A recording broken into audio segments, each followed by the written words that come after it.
Another one. Another one. Give me a hell yeah. What? What?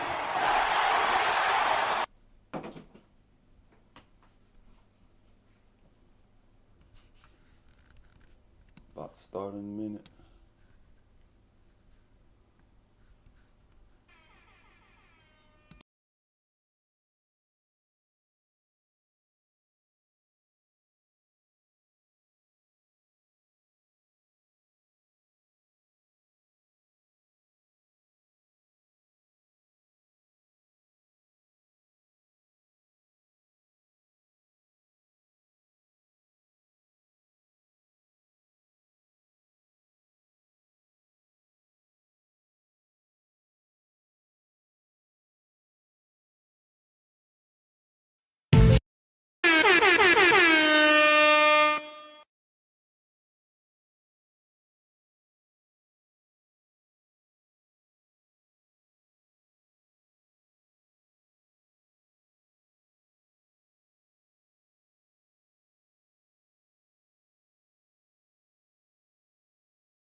Alright, bet. We in the motherfucker twin. Chat, what going on? Back with another one. Appreciate y'all for the dope stream yesterday. We dropped 32K yesterday. I appreciate y'all. It was a lit stream. Tonight we got Faith Evans. We got interviews, but we gonna go back from yesterday video or the Tupac, Biggie, or the Hit 'Em Up. How Tupac destroyed Biggie with the Hit 'Em Up. So we're gonna go back through there because they're gonna mention Faith in this one. Then later on the stream we'll probably like mid through the stream we'll go through the her interviews and shit. See if she lying, if she telling the truth. We all know she lying. I ain't gonna lie, I think she lying. If y'all think she ain't lying, let me know in the comments what y'all think. We about to get started. Oh shit, all right. When the wife of the notorious B.I.G., Faith Evans, met Tupac in LA. That's when the whole Biggie and Pac beef escalated. At this point in time, Big and Faith were separated, after catching him cheating with Lil Kim.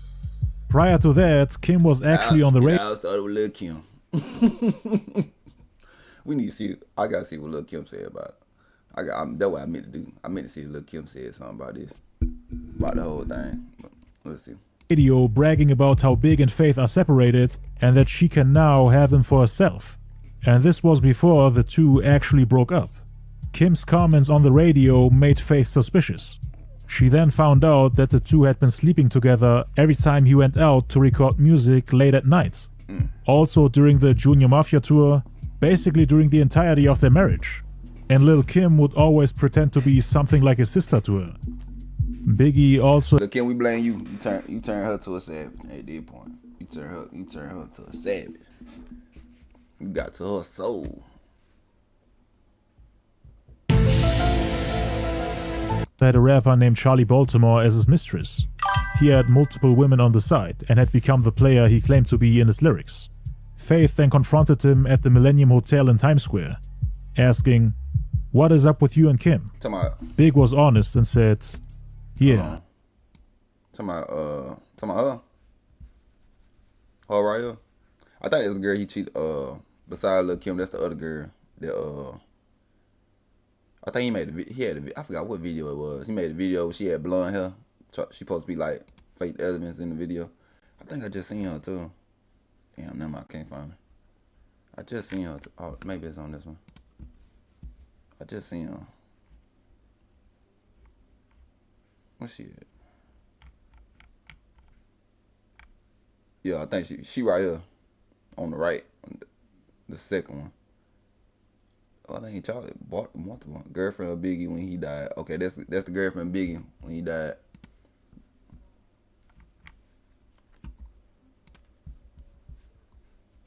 I want to make sure they're the right girl. Make sure she look like. She look like her. She older now. Yeah, that hoe. She gotta be like 50 now. Also had a rapper named Charlie Baltimore as his mistress.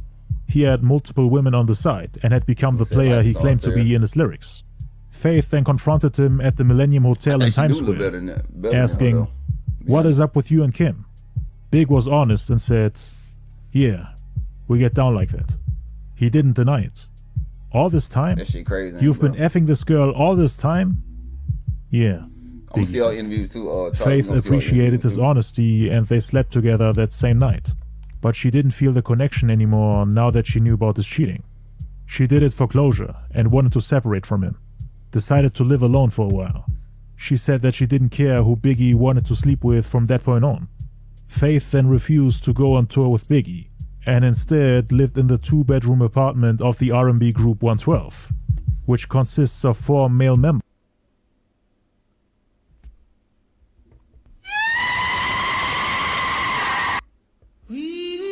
Y'all think she slept with him? The 4 on. I know somebody tried it. I know somebody tried. Without Biggie being around to pay the bills, Faith was struggling with money. One day she called him at their house, but it was his mistress, Charlie Baltimore, who picked up for him. And that's when she knew that he's cheating again. She called him on different dates and it was always Charlie who picked up for him. Always at Big's house while he and Faith lived separately. Faith supposedly beat up all the women Biggie was cheating with, even Lil Kim. But at this point in time, why she look like a Leah? But Lil Kim, I thought you had hands. She was done caring. She then met an NBA player in New Orleans, whose name she changed to hide his identity. She just called him Roger Short, a tall, dark-skinned man from New Orleans, playing for a team in the Midwest. She was attracted to him and started an affair of her own. So now she was cheating back on Biggie, purposefully sleeping with men she's attracted to get back at him. The same day she met Roger, she wrote him the address to her hotel room. Damn. And that's when they started hooking up. She would have a couple one-night stands and affairs here and there. At this point, we don't call her hotel shouting. At this point, she hotel shouting. At this point, she always at the hotel with somebody. You know what I'm saying? Y'all, if y'all don't mess with girls from the hotel, we all got stories from girls from the hotel. You know what I'm saying? I don't know about y'all. Just to spite Biggie. This will become important later on when she meets Tupac. She was feeling more and more disconnected from her husband and her bad boy label mates. Started making her own business moves while the bad boy camp was touring. They were mad at her for not touring with them. Faith kept a distance from her husband and wanted to advance in her career on her own, while hooking up with men like Roger Short during her trips around the US. She had friends with benefits in multiple cities. In October, she then came to LA to record some music. She was staying at the Ritz-Carlton Hotel and once again got in touch with Roger Short. Then she met a producer she called Terry Dollars on the same trip.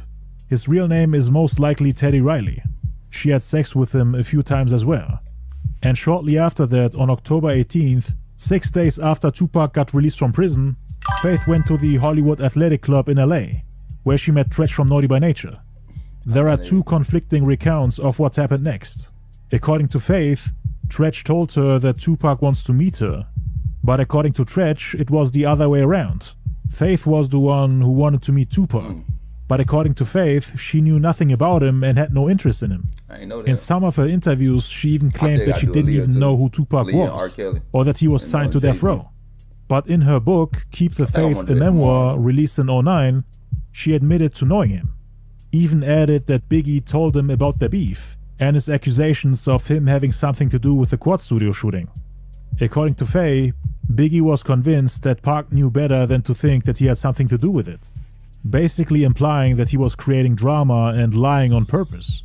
So Faith knew exactly what was going on between the two, and still decided to meet her husband's accuser, someone who considered her husband his enemy. Went to talk to him before Big and Pac could talk it out. He's not even been outside for a week and she's already meeting him, before Big even got a chance to reach out to him, cause he was on tour. They could have talked it out before Faith got involved. And Big didn't know what Tupac was going to do next. He wanted to see him and talk it out, but there was an awkward silence between them. And now his vengeful wife is going to his potential enemy. I can see, like, you know what I'm saying? You know what I'm saying? Your girl get mad, you cheated. You know what I'm saying? You should cheat one dude. You know what I'm saying? They're cool, but that motherfucker had a football team at this damn point. Like the basketball squad, you know what I'm saying? Soccer team, all type. She had motherfuckers in different cities. It's crazy. I wouldn't even claim her back.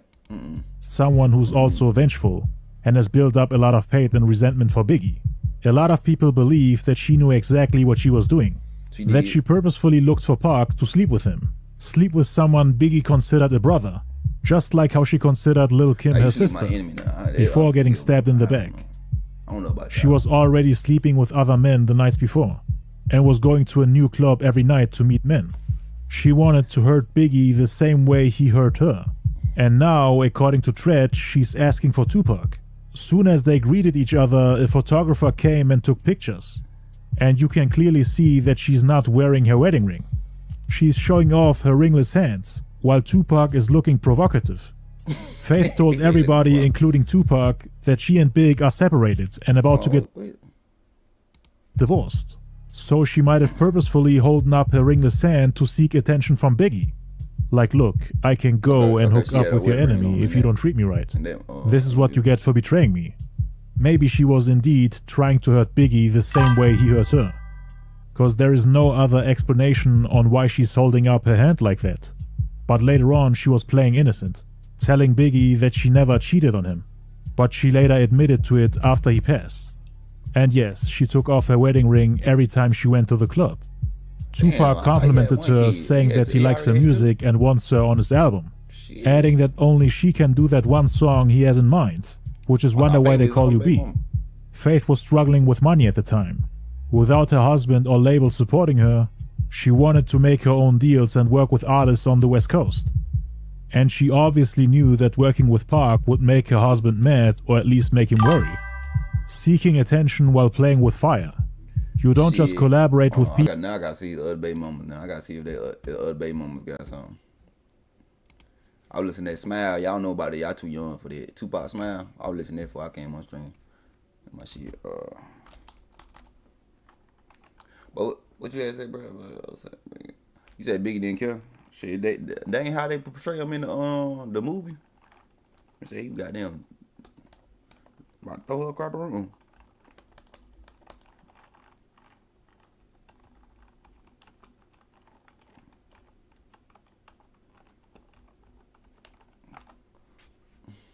We don't want to hear about Faith.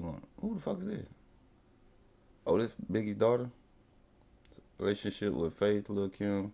Oh, Lord. Okay, we got interviews from the kids. What the other baby mama at? That's what I want to know. I don't see none. I see the daughter, so we're going to have to see what the daughter say tonight. People who accused your husband of being somewhat responsible for a shooting. Faith told Pac that he would have to get clearance from Bad Boy Records to put that song on the album, and that she wants $25,000 up front. That's not a problem, Pac said. In her memoir, she said that she didn't actually go ahead and work with him immediately, but instead went home to think about it and to ask her manager Mark Pitts and Biggie on the phone, quote-unquote, a day or two later, if it was fine for her to do a song with him. And they supposedly told her that it was no problem, that she can go ahead. I met Tupac out here. He wants me to do a song with him, Faith said.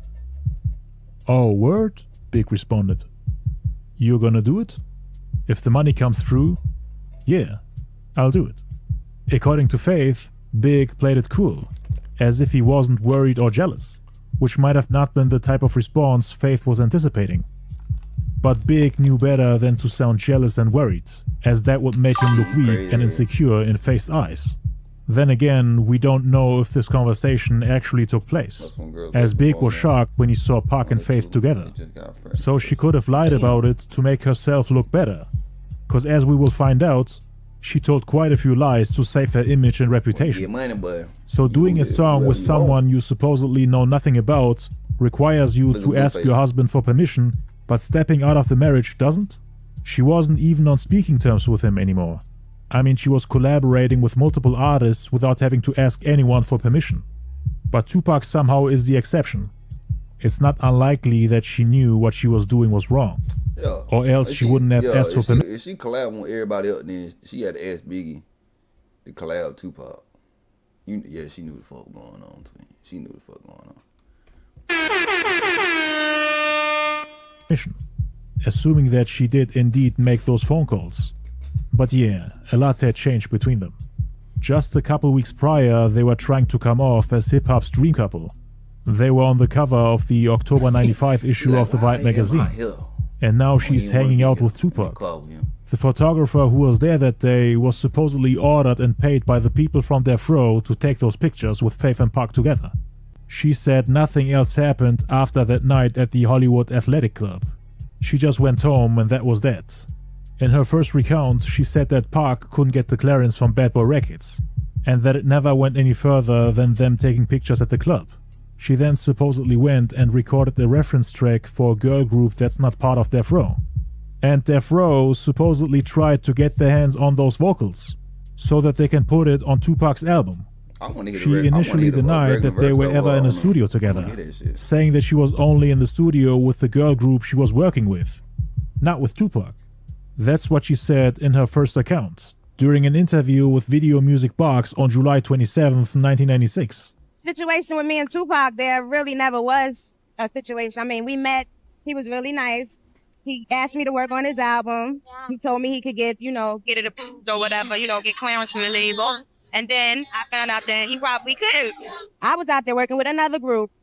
I won't name them. They have nothing to do with Death Row. Okay. And I was writing for them. That's how I met him. I did a reference vocal for another group I won't name. Okay. And it ended up that they was going to try to use that vocal on Tupac's album. So I guess it was for him or whatever. I really don't know. This can be easily disproven, as there are audio recordings of them together in the studio on October 19th, while they were working on the song Wonder Why They Call You B. There were also about a dozen eyewitnesses who have seen those two together in the studio.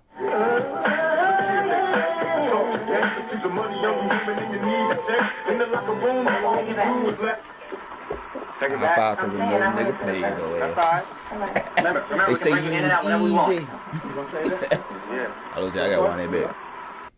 Hey, that's a real verse on that shit. I like that little, you know what I'm saying? I'm bumping that shit. Hold on, I'm kind of like this shit. Hold on.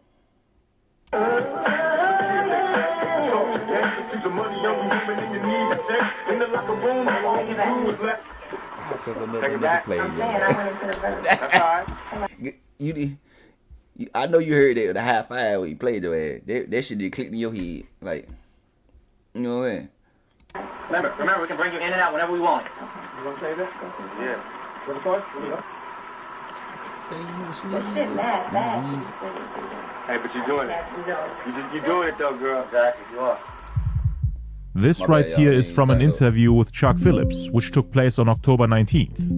And you can clearly hear Faith recording her vocals and talking to Tupac, while Pac is outside the booth having an interview with Chuck Phillips. So both of her stories were lies. First she said they were never in a studio together. And then in the memoir she said that the studio session happened after the Waiting to Exhale soundtrack release party on November 14th, adding wild stories to assassinate Tupac's character. But this recording from October 19th disproves it and shows that Faith was hiding the truth and trickle-truthing millions in an attempt to cover up what really happened. And the truth is that Pac and Faith left the Hollywood Athletic Club together, the same day they met, October 18th. Damn, I should have Because that when little phone. Pac Gotcha, went bitch. out to smoke, he saw Faith leave the building. He then yelled across the parking lot, "Y'all leaving?" And Faith responded, "No." Pac then said, "Cause we about to go back to my hotel room. What y'all gonna do?" And Faith said, "We gonna follow you." That night, Faith went to Tupac's room at the Peninsula Hotel. The next day, on October 19th, Pac and Faith drove to Can-Am Studios in Pac's convertible. Can-Am Studio was hereby the recording facility of Death Row Records, and she admitted in her book that she immediately knew that this was Death Row's territory. She saw Suge, Corrupt, and various Death Row affiliates there. She then recorded the hook for the song Wonder Why They Call You B. With Pac being on Demon Time, he also played her the first beat for the Biggie diss track Hit 'Em Up, saying, "Look, I've been working on new music for my new album." With everyone from Death Row in that room smirking. They all knew what Pac was going to use the beat for. Faith and Puffy... That made that song hit hard though. Like, Wonder Why They Call You Bitch. High five cause another nigga played your ass. He got them. That boy got them mastermind. You just really think about this shit. Then he played the hit up beat in front of you and shit. Then on the song you record, he said, "High five cause another nigga played your ass." Oh Lord. Oh yeah, I gotta listen to that shit when I get off the street, bro. That shit hit different now. Baby mama Misa Hilton, who was also there that day, were the only ones who had no idea what that song was about. They were just bobbing their heads to the beat and enjoying it. Pac hadn't laid down a verse yet, but he was planning to brag about sleeping with her, which he tried to do that same day. So he basically played Biggie's wife the beat on which he was planning to kill her husband lyrically. Planning to brag about sleeping with her while she's there in the studio vibing to the beat, not knowing what's about to happen. Having a great time enjoying the music, just to find out that she was vibing to the melody of the song that would turn Biggie's world upside down and give him the shock of his life. The disrespect. Unbelievable. I mean, how was Faith supposed to explain it to her husband? What was she supposed to say? "Honey, I was in the studio with the guy who accused you of setting him up. I was in a hotel with him and he's now bragging that he slept with me. Oh, and I was also vibing to the beat he tried to end your career with." It was a terrible look. Just imagine Faith's reaction hearing Pac brag about sleeping with her on the same beat she was bobbing her head to while using it to humiliate Biggie. And at the time the song came out, she had a baby on the way. Those were probably the darkest times in Faith's life. Following the teachings of Machiavelli, Tupac wanted to win by all means necessary, using methods that are cruel and immoral, but effective. A leg lock, something that would ensure Tupac's victory, making it nearly impossible for Biggie to come back, humiliating and dethroning the King of New York. A lot of people saw Faith sit on Tupac's lap while they were They go ahead and keep it 100 shit. They dropped, they hit him up. Big couldn't come back. Let's go ahead. He couldn't come back. It was nothing he could say. He could have dropped another song. He'd move on different. Spending time in the studio. You know what I'm saying? The singer Natasha Walker said that she saw Faith's legs between Tupac's legs. Actor and singer Ray J has seen it too. We walked in one day and Faith was sitting on Tupac's lap while Pac was writing a verse. It was like, what the F is going on? That was one of the craziest sights, dog. Faith was in Pac's lap. I was like, what the F? My bad, chat. Now I'm nosy as fuck.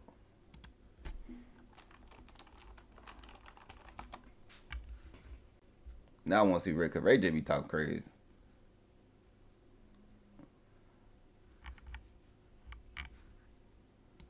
Hold on, Ray J.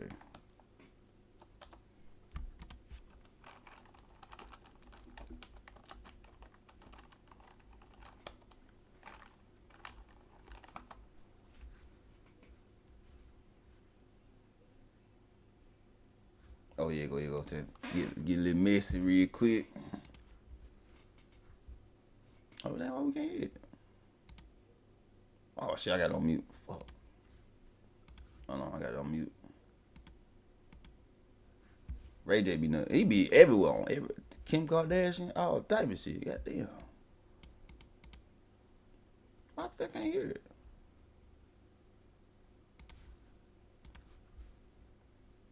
Still on mute. There we go. I still can't hear it. Why is it on mute? Don't do it. Oh, there. Yes. That's what I was getting. Hey, yo, Faith is so mad at me. She don't even speak to me. I swear to God, Over she that don't. comment? I think so. Just now? But she cool with like What's up, Carmen? Princess. She always like show love to like everybody around But that you. I'm cool with.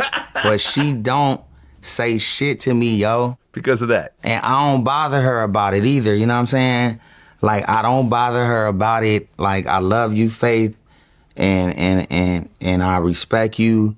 Again, like there has to be a time in people's life where they kind of flip the script and start to move in a different way. So you look back at everything you did, like Ray J. Like I'm not Ray J no more. I'm Tron. I'm no longer Ray J. There's no J to Ray no more. Plain Ray. Ray Tron. Ray Tron. Okay. And Tron is because we're inside the digital system now, right? Right. We're The movie inside. Tron. It's in that space, but we're in the game. But we're in a digital game. We're in a robotic game. We're in an electronics game. We're in.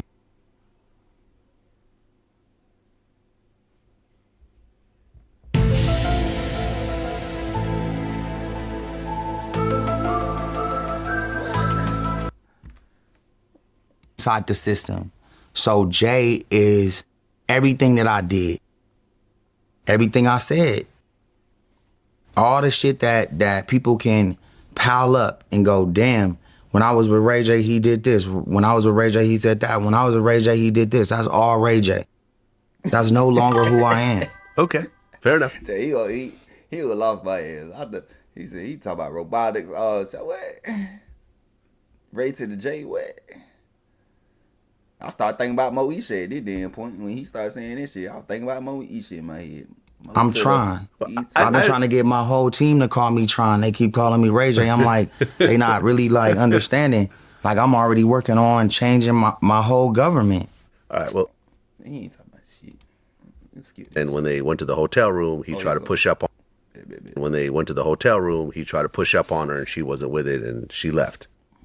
I will say this though, I do know someone that was very close to Tupac during this time, Yeah. and they said that after Pac and Faith had relations, Pac called him like in the bathroom right away and was like, "Yo, I just did. Me and Faith just did our thing." Don't lie, Yeah. Ray J. Don't lie. Which Don't lie. this is something he told me off camera.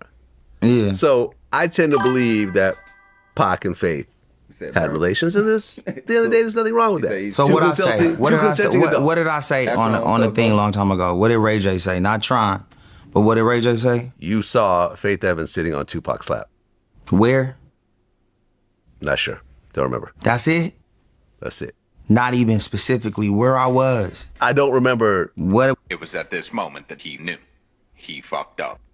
we were I have doing. to pull up the actual clip to get all the details. Okay, got it. Do you want me to do that? No, I'm a journalist. Okay. Yes. You a journalist. Absolutely. Yeah, pull it up? Yeah. All right, hold on. Shout out to Art of Dialogue. You did an interview back in 2008, right? Where you made a comment saying that you seen Faith on Tupac lap. See, that's what I'm saying. I ain't want to go viral again because I done said when I was younger, bro, that I don't even feel like I should have said because it was probably nobody's business.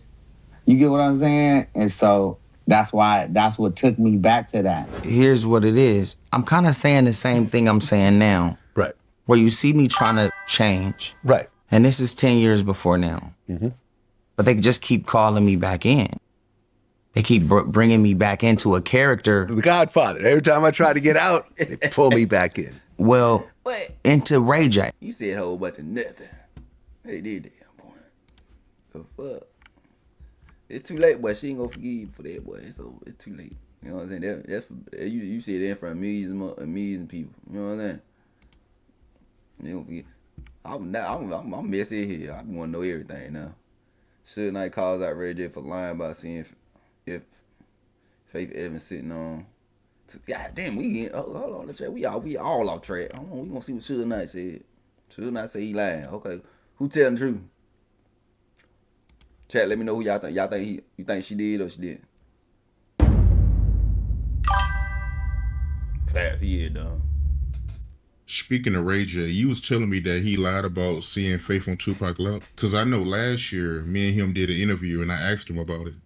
Yeah, that's dope, man. I always heard the rumor that she was around Death Row, but I never knew if it was true or not until now. But I gotta ask you, right? It's no way I can do this interview and not ask you. You did an interview back in 2008, right? Where you made a comment saying that you seen Faith on Tupac lap. See, that's what I'm saying. I ain't want to go viral again because I done said shit when I was younger, bro, that I don't even feel like I should have said because it was probably nobody's business. I believe she You did. get what I'm saying? And so that's what took me back to that. Of me saying I ain't trying to go viral. That's why I said Pac came to my birthday party when I was young, like 18, and that's a positive story. You know what I'm saying? Like that's a non-viral moment. Well, that's bullshit. And the reason why I say that because Jay went with Pac. Stop the cap. And you know, it's always try to give people respect. And I do got love for Ray J, but the love will never be shown again. Because he crossed the line when he recorded me and act like he wasn't recording me to play it everywhere. Not that I have anything to hide, because anything I say once, I can say twice. But back to Faith. Faith is a mother. And she should continue to be a mother. But Faith got a bullshit side to her, too. There we go. That's what, yeah. It been certain bitches that Faith will know, and that bitch find out that bitch know me, and she be like, well, I'm not cool with them. They on some West Coast shit, Death Row shit. But since Faith just take the time to belittle Pac and say that she was at the studio to do a song, and when she had to get paid, Pac asked her to suck his dick. Well, Faith. What's up, Rob? We didn't have no puffy shit going on. My wife said I ain't got no wife. Or no freak out parties. But you know, and I know, he was getting his dick sucked, and I was getting my dick sucked.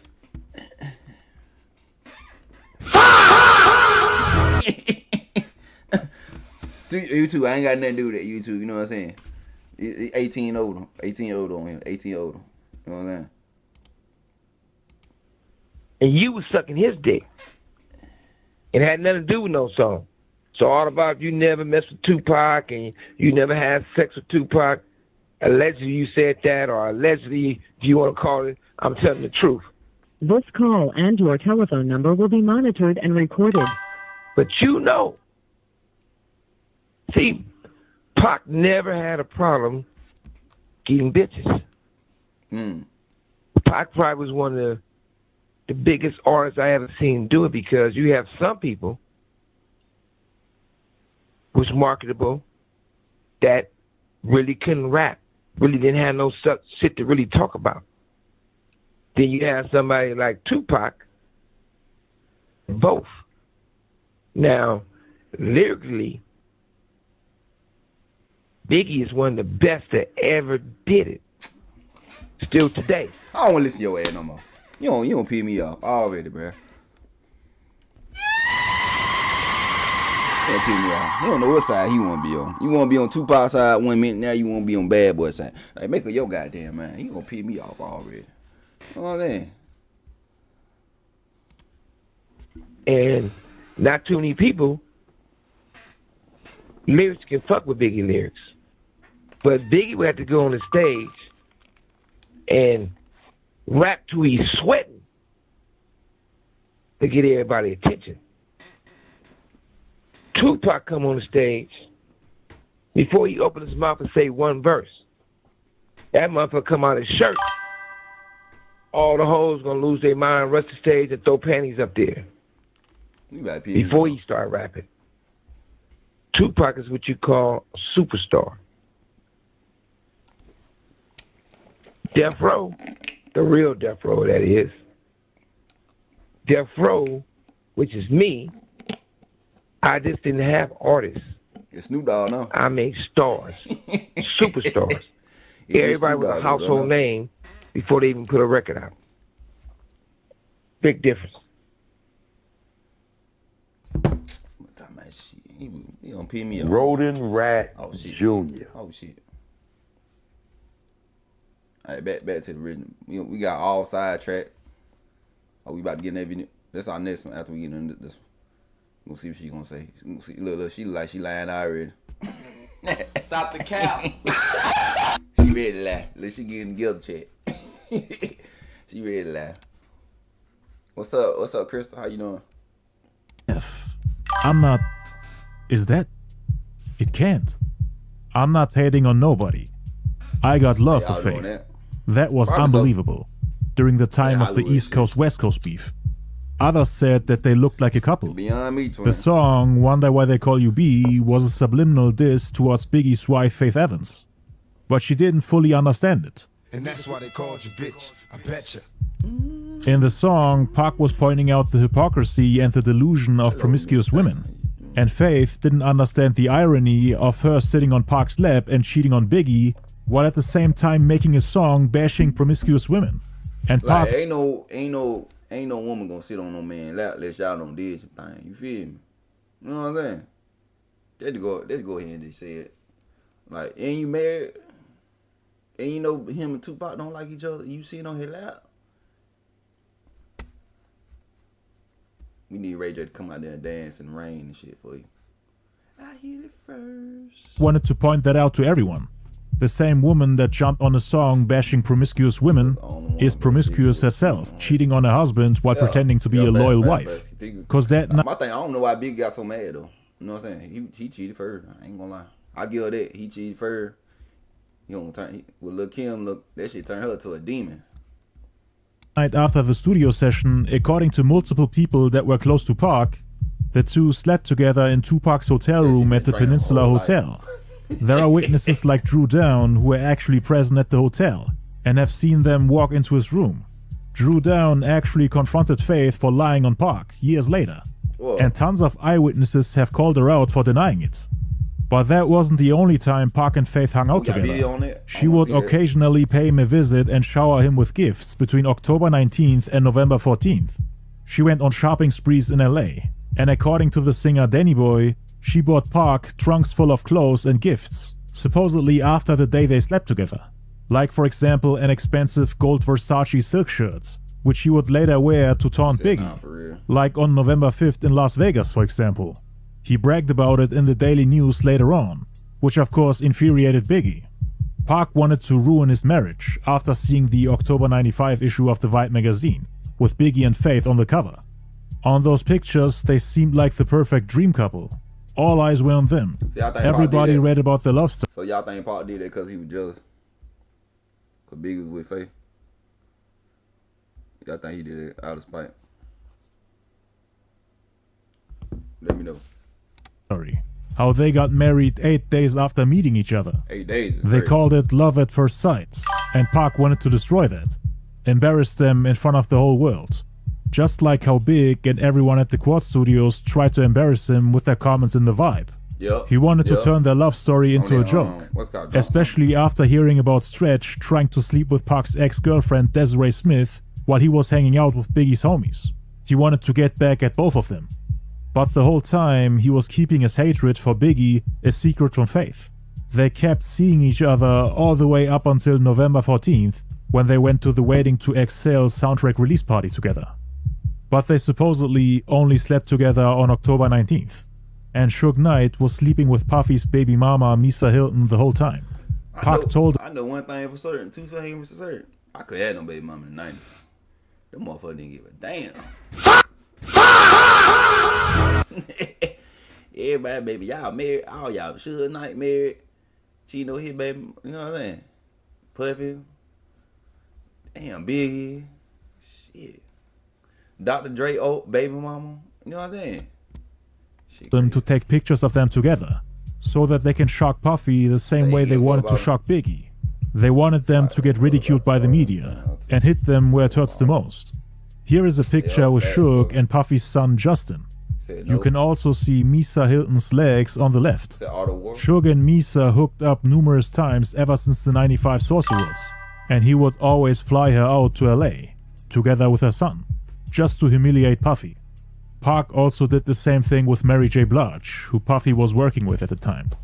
While Pac slept with her in one room, Suge slept with Misa Hilton in the other, boasting about how they can sleep with every woman in Puffy and Biggie's life, and then send them back to the East Coast.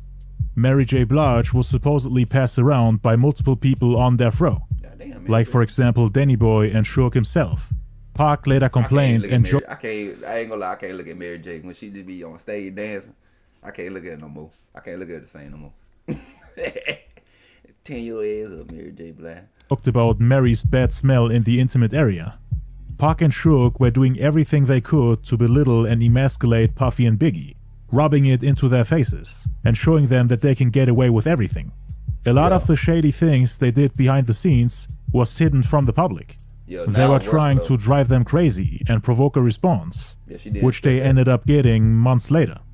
Pac and Suge shared a common interest. They both wanted to find out more about Puffy, cause Suge and other Ma Piru members indirectly held Puffy responsible for Jake's murder.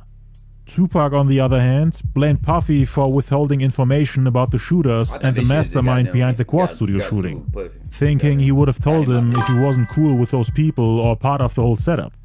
By the end of October, Pac had decided offensive against Biggie, Puffy and Bad Boy by writing more battle rap themed tracks or songs where he's taking subliminal shots at his enemies. Like on Only God Can Judge Me, for example, which was recorded on October 20. Give me a hell yeah. Another one. Give me a hell yeah. Only God can judge me now. That's my shit right now. 26th.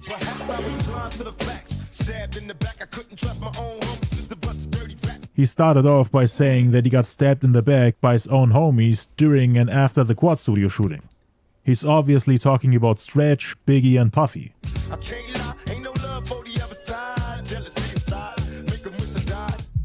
The next couple of jabs are on the Posse track When We Ride, featuring the Outlaws and ex-members of the group Thug Life. It was recorded a day later on October 27th.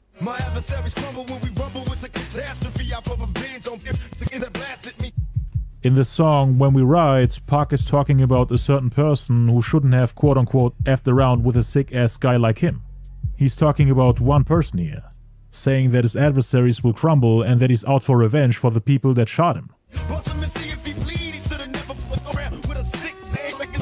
On October 30th, Pac recorded the title track of his album All Eyes on Me, which also contains subliminal shots at Biggie. Sound like us. With all the different recounts in the Vibe magazine. Alright, we're gonna get back on Faith. Get back on Faith. Let's see what she talking about. Let's see what she talking about, Chad. Let's see what she talking about. See what she talking about. Little she lying already. You said pizza? See, I can't even look at no emoji no more, cause that means something else. If y'all know, if y'all deep like I'm deep, you know what I'm saying? You know what that shit mean. Thank you. Missy Elliott produced it? No, actually myself and Chucky. Like I like how y'all flipped that beat. Thank you. Missy Elliott produced it? Oh, the way she laughed. No, actually myself and Chucky Thompson, who I've worked with since my first album. Chucky, he gave me that beat a long time ago, and I started writing to it, and I just never finished, and my daughter finished writing it, so I got Missy on it. Wow, so your daughter actually finished that song for you. Exactly. And then recently I had to do a version without the rap for like stations that won't play rap, some urban AC stations, and I was out of we don't give a damn about this shit. We want you to get to the mess shit. You know what I'm saying? You just got it honest. Came up with the idea to kind of knock off the Coming to America type of feel for the video. So, immediately it started coming together. So you said that now. I didn't say that. I said if we ever were to be in the studio together. I mean, I'm not saying.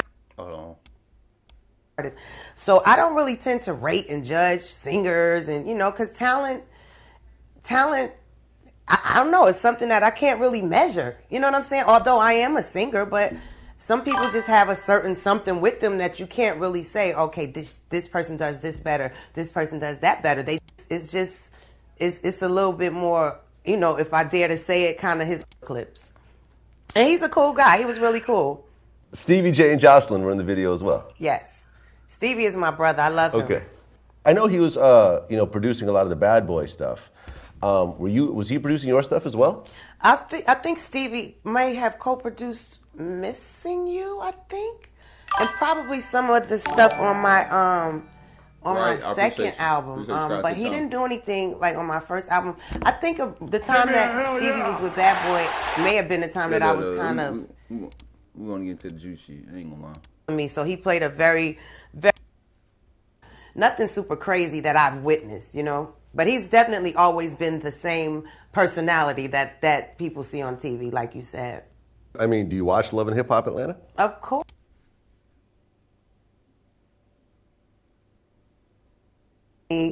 After a couple of weeks of us hanging out, you know. So it seemed like a great thing to do.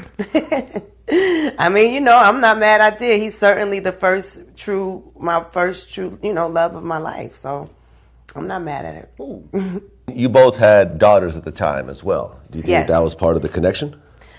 Maybe so. And, you know, I think I can definitely say I was attracted to his, first of all, sense of humor. That was the first thing that I... Look. You ain't said shit about Biggie. Come on now. We don't give a damn about Stevie J. But it wasn't by myself. And I didn't, like, you know, go and put the schmurder on the girl or nothing. I actually had some accomplices. And we didn't probably even really hit her that much. I think it was just the whole scaring. Hold on. Who you hit? Hold on, man. Well, I didn't... Okay. Okay, yeah. There's layers to that story. This is not hearsay. True. Managed to look up her phone number and find out where her address is. What she got mad at? So we just started talking. And I started going to Brooklyn. And every day it would be, oh, what we going to eat today? Or, you know, that's pretty much how our thing started. I read through your book. That kind of stood out to me was you had found a Polaroid of a girl in Biggie's car. Oh, here we go. And you managed to look up her phone number and find out where her address is. And you went to this girl's apartment and beat her up. Well, I didn't... Okay. Okay, yeah. There's layers to that story. This is not hearsay. This is from your book. Yeah, that's very true. But the funny thing is, which I also said, that we left from Puff's son's Justin's christening and jumped in a cab to go to this girl's house. Oh boy. But yeah, that was my wild and crazy days. Yeah, that's very true. But it wasn't by myself. And I didn't, like, you know, go and put the schmurder on the girl or nothing. I actually had some accomplices. And we didn't probably even really hit her that much. I think it was just the whole scaring. You know, that was just out of line. I ain't about to sit here and say that was cool to do at all. I mean, I know that was so out of line. I've done so many, especially in that few-year period right there with this guy Big. I definitely did some things that I'm like, what was I thinking? Like,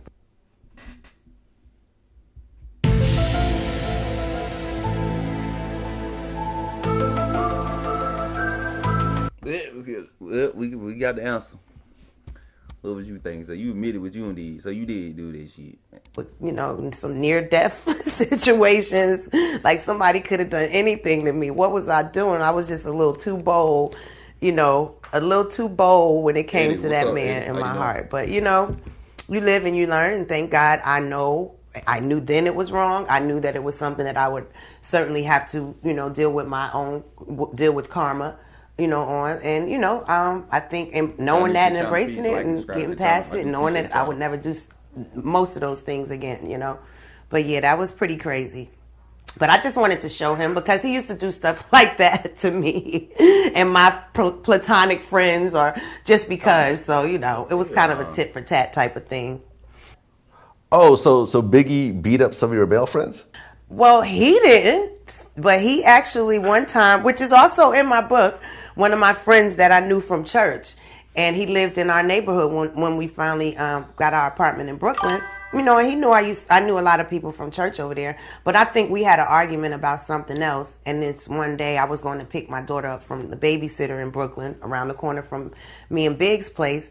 And my friend from church, who hadn't seen me since China was born, he saw us and he was like, "Oh my God, let me see the baby." Da, da, da. So we're just outside of the babysitter's building talking, and he's holding China, and Big drives by with his homeboys. And just because we were already, you know, kind of pissed with each other. We had an argument probably before I left the house. I don't even know what it was about. But he just Stop the cap. Hey, boy, got there. Tupac made that motherfucker insecure about who you talk to, motherfucker. You go like pulled up. He What's asked up, bro? the How dude, you could he doing? hold, like, let me see China? He didn't say many words at all. And then before I knew it, his friends jumped out the car and started beating my friend up in the middle of the street in Brooklyn. I was so embarrassed.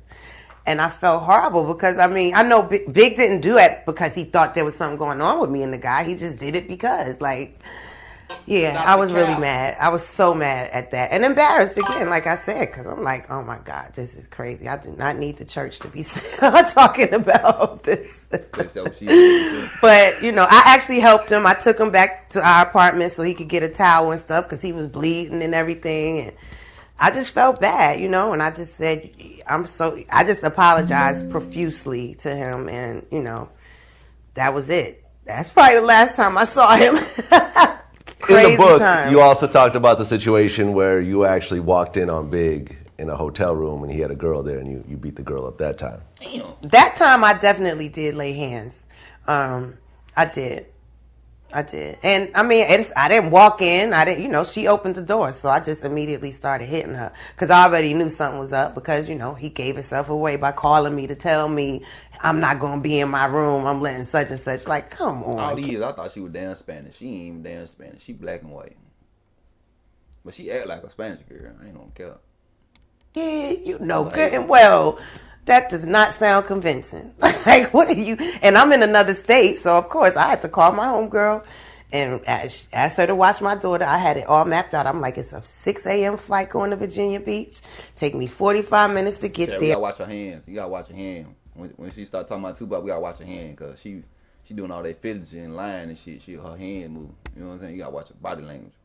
They ain't gonna be awake and checking out. You know, I had it all mapped out, and I got there, got all that done, came back on the next flight, and all of that before 10 a.m. I was back in Brooklyn by 10 a.m. By 12 noon, Big was back in Brooklyn. They're all mapped out, and I got. You gotta watch his hand right here. Watch his head. What? I got there, got all that done, came back on the next flight, and all of that before 10 a.m. I was back in Brooklyn by 10 a.m. By 12 noon, Big was back in Brooklyn looking for me too. How badly did the girl get beat up? I don't know, because I didn't really stop. I didn't stop for a second. I just was going in and looking at him every once in a while. I look at him and he's just sitting on the bed shaking his head. That's when he was like, I didn't even fuck her. That's why I was like, you should have. That is all very, very, very true. Like, I remember that as clear as day. And by the time I was done hitting her, all the guys had come. You know, he done called everybody from there. Oh, yeah. Nah. Oh, my God. Room C's and L, whoever else was out of town with him, all just standing there looking at me. But I was putting my coat on to leave by then. I was like, bye, y'all. I'm done. So you basically left her in the room bleeding. I sure did. I think, I know what it was. One of her homegirl must have been in the room with one of the guys. So by then her friend came, but I'm already on my way to the elevator. There was nothing they could do. They wasn't going to do nothing to me. In the book, you know, you said that Biggie actually admitted to you that he was having a relationship with Kim, here we go. The whole time, like for years. After I asked him, but I didn't know anything about them for, this is probably at least a year and a half after, we were together. So I didn't know anything about them. I didn't even think anything about them, to be quite honest. It's one thing when, Big went on the road and, had groupies and so forth, but how much of a shock was it to have, Kim, who I guess, you had gone to the gym with her and, you were around her and so forth, to find out that they were having an affair for, over a year? It was pretty shocking, but I mean, just to be clear, I wouldn't necessarily. I think she made it right here. We gonna go back to that right there. What it was when she was saying that shit. I did a lot of shit younger, huh? We definitely fell in love very quickly. But we were moving fast because we were young and we weren't thinking it out like that. We didn't know he was about to blow up like that and that my record was going to do well. We were both signed as artists, but neither one of us had necessarily, seen success yet. So we just weren't thinking and moving fast, and we knew we were in love, and he said, I want to marry you. And I said, when? He said we could do it now. And I said, well, let me ask my friend who just got married. I thought Biggie was already blowing up when he got with Faith. Now they got in the movie, right? Cause he got them with Diddy and shit. He got them already on. He married Faith, right? Upstate New York. He said it didn't take much, so within a week or two after he said that, we were married, but that wasn't when we met. So maybe that's where that story came from, the 7 days. But yeah, I mean, he told me he wanted to marry me after a couple of weeks of us hanging out. So it seemed like a great thing to do. I mean, I'm not mad I did. He's certainly my first true, love of my life. So. Nah, you lying like hell. You got that 100 mil. You got that 100 mil off his ass. You getting 100 mil off his ass now. You know what I'm saying? I'm not mad at it. You both had daughters at the time as well. Do you think that was part of the connection? No, because I didn't know this guy. We met at a photo shoot, and I dropped his friends off. I'm trying to find that shit she was talking about. The bad boy, he said he used to see me at the studio, but he thought I was somebody's, a session singer or something. But all that time, I was, writing songs. I was Puff had me. What was that? The Stevie on TV. Family, and they welcome to come to my house. I'm trying to find it. The time that he dated Eve as well, because Eve and I did a song together, and I think that was around the time they were dating. But, nothing super crazy that I've witnessed, But he's definitely always been the same the other month or something, just to say how you doing, bro, and vice versa, or I'm in town, I'm trying to find it. That up. But we actually got married more like 2 months, maybe a little less than 2 months after we started hanging out and talking. But it definitely wasn't 7 days. Now I'm not saying that 2 months is, a nice courting period before you marry someone, but it wasn't a week. It was probably like 6, 7 weeks, something like that. What made you guys decide that, that you guys should get married as opposed to, continue to date? Well, we were young. We definitely, had a very quick, where he came from, the 7 days. But yeah, I mean, he told me he wanted to marry me, after a couple of weeks of us hanging out, So it seemed like a great thing to do. I mean, I'm not mad I did. He's certainly my first true, love of my life. So I'm not mad at it. You both had daughters at the time as well. Do you think that was part of the connection? Maybe so. And, I think I can definitely say I was attracted to his, first of all, sense of humor. That was the first thing. God, this shit is that. You attracted to his sense of humor? Hold on now, twin. Them the red flag on the play. Penalty. 15-yard bet. You know what I mean? And that even caught my attention about him, aside from his confidence, because I didn't know this guy. We met at a photo shoot, and it was just him, myself, and Craig Mack and Puff there. And I think we were waiting for Total to see if they were coming. I don't know. But by the time we started shooting, he had struck up conversation. He saw me looking at some photos I had just got developed, and it was like maybe my daughter's birthday party, I think. And he asked, he had jotted my number down, and I didn't know it off the little envelope from the photo place. So by the time we left the photo shoot, and he asked me could I drop his friends off, him and the guys off to Brooklyn, he had already taken my phone number, so I didn't know that until he got out the car. And I think also he was a little intrigued by the fact that he saw me at this photo shoot with Hurricane G, who at the time was down with the Hit Squad, Eric Sermon's daughter's mom. She was a good friend of mine, and she had come with me to this photo shoot. So he probably was like, everybody say that a girl love a man and make him laugh. Yeah, until she start busting your ass around. Yeah. Now, how did she know her? Because he knew Gloria from Brooklyn, but I'm from Jersey, a church girl. You know what I mean? So he was probably trying to figure out my connection as well. You gotta think about it. She didn't say she was attracted to him or nothing. Like, you know what I'm saying? What happened when she get mad though? You know what I'm saying? See, that's why he cheated on her. That's why she went crazy. She's like, fuck, I ain't attracted to you anyway, bitch. I like cause you make me laugh. Okay, but before, the industry, Redman and I, were really cool. So I knew Red already. So that's how I knew Gloria. So Big was probably like, dang, she knows her way around Brooklyn. She knows her. So he just was striking up conversation. And I think he was probably attracted to the fact that I kind of, from what it seemed to him, obviously had something going on for myself. Like even aside from being a signed artist to Bad Boy, he said he used to see me at the studio, but he thought I was somebody's, a session singer or something. But all that time I was, writing songs. Puff had me working on Mary's My Life album, Usher's first album, and a few other projects before my first album started being recorded. So, he kind of saw that I had a little hustle and grind in me and had my little car, and we were cracking jokes the whole way to Brooklyn. So when I dropped him off, he told me he was going to call me, and I didn't, I ain't give him my number, but he called me later on that day. So he had taken my number. So I thought that was pretty cute, and that kind of was flattering and attractive. So we just started talking, and I started going to Brooklyn, and every day it would be, oh, what we going to eat today? Or, that's pretty much how our thing started. I read through your book, and one of the stories that kind of stood out to me was you had found a Polaroid of a girl in Biggie's car. And you managed to look up her phone number and find out where her address is. And let me know what it is. You went to this girl's apartment and beat her up.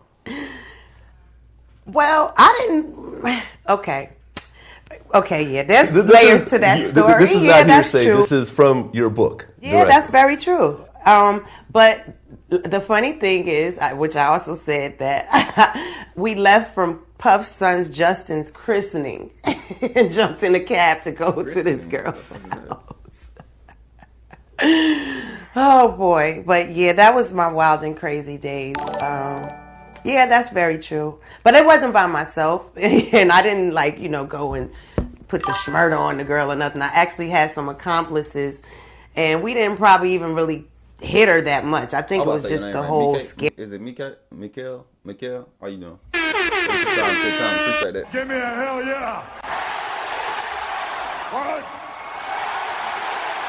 So y'all saying Big wasn't rich? But he was on though, wasn't he? See, that can confuse the fuck out of me. Cause the movie, I thought he was on. I ain't watched the movie in a minute though. I need to watch the movie again. See. That was just out of line. I ain't about to sit here and say that was cool to do at all. I mean, I know that was so out of line. I've done so many, especially in that few year period right there with this guy Big. I definitely did some things that I'm like, what was I thinking? With some near death situation. What's near death? Hustling with Tupac is like near death, ain't it? That's like big cross the line. We beefing and shit. Hold on, let me go back to that. This one I was trying to find. Year period right there with this guy Big. I definitely did some things that I'm like, what was I thinking? With some near death situations. Like somebody could have done anything to me. What was I doing? I was just a little too bold. A little too bold when it came to that man in my heart. But you live and you learn, and thank God I knew then it was wrong. I knew that it was something that I would certainly have to, deal with karma, on. And, I think and knowing that and embracing it and getting past it, knowing that I would never do most of those things again, But yeah, that was pretty crazy. But I just wanted to show him because he used to do stuff like that to me and my platonic friends, or just because. So, it was kind of a tit for tat type of thing. Oh, so Biggie beat up some of your male friends? Well, he didn't. But he actually one time, which is also in my book, one of my friends that I knew from church, and he lived in our neighborhood when we finally got our apartment in Brooklyn. You know, and he knew I knew a lot of people from church over there. But I think we had an argument about something else. And this one day I was going to pick my daughter up from the babysitter in Brooklyn, around the corner from me and Big's place. And my friend from church, who hadn't seen me since China was born, he saw us and he was like, "Oh my God, let me see the baby." Da, da, da. So we're just outside of the babysitter's building talking, and he's holding China, and Big drives by with his homeboys. And just because we were already, you know, kind of pissed with each other. We had an argument probably before I left the house. I don't even know what it was about. But he just like pulled up. He asked the dude, could he hold, like, let me see China? He didn't say many words at all. And then before I knew it, his friends jumped out the car and started beating my friend up in the middle of the street in Brooklyn. I was so embarrassed. And I felt horrible because, I mean, I know Big didn't do it because he thought there was something going on with me and the guy. He just did it because, like... Yeah, I was really mad. I was so mad at that. And embarrassed again, like I said, because I'm like, oh my God, this is crazy. I do not need the church to be talking about this. But, you know, I actually helped him. I took him back to our apartment so he could get a towel and stuff because he was bleeding and everything. And I just felt bad, you know, and I just said, I just apologized profusely to him. And, you know, that was it. That's probably the last time I saw him. In the book, you also talked about the situation where you actually walked in on Big in a hotel room and he had a girl there and you beat the girl up that time. That time I definitely did lay hands. I did. And I mean, I didn't walk in. I didn't, you know, she opened the door. So if y'all see another man hold your baby, you know what I'm saying? Y'all gonna spare? And no, I ain't got kids, so y'all need to let me know that's red flag. Red flag. Okay. So if another man hold your baby, you know what I'm saying? Say you out, so you just go meet up with your baby mama or whatever. Case me, you see another man hold your baby, a red flag.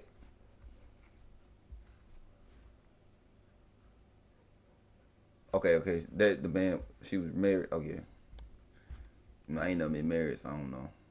Of course, so I just immediately started hitting her because I already knew something was up because, you know, he gave himself away by calling me to tell me I'm not going to be in my room. I'm letting such and such. Like, come on, kid. You know good and well that does not sound convincing. Like, what are you? And I'm in another state, so of course I had to call my homegirl and ask her to watch my daughter. I had it all mapped out. I'm like, it's a 6 a.m. flight going to Virginia Beach.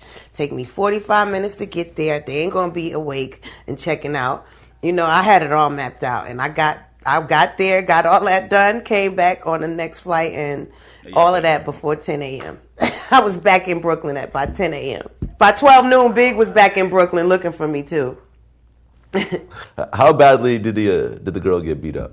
I don't know, because I didn't really stop. I didn't stop for a second. I just was going in and looking at him every once in a while. I look at him, and he's just sitting on the bed shaking his head. That's when he was like, I didn't even fuck her. That's why I was like, you should have. That is all very, very, very true. Like, I remember that as clear as day. And by the time I was done hitting her, all the guys had come. You know, he done called everybody from their room, C's and L, whoever else was out of town with him, all just standing there looking at me. But I was putting my coat on to leave by then. I was like, bye, y'all. I'm done. Come on, we won't hear about Tupac. So you basically left her in the room bleeding. I sure did. I think, no, I know what it was. One of her homegirl must have been in the room with one of the guys. So by then her friend came, but I'm already on my way to the elevator. There was nothing they could do. They wasn't going to do nothing to me. Facts. In the book, how you doing? You know, you said that Biggie actually admitted to you that he was having a relationship with Kim, you know, the whole time, like for years. After I asked him, but I tell y'all, I'm the only one. I thought Lil Kim was goddamn, you know what I'm saying, gangster. No, I growing up, you know, I'm a 90s baby. So, you know, when we growing up like 2000, we heard Lil Kim, you know what I'm saying? I thought Lil Kim was about it. I thought she was goddamn out there fighting, shooting, all types of stuff. You know what I'm saying? She got beat up by Faith. Man, that's a letdown right there.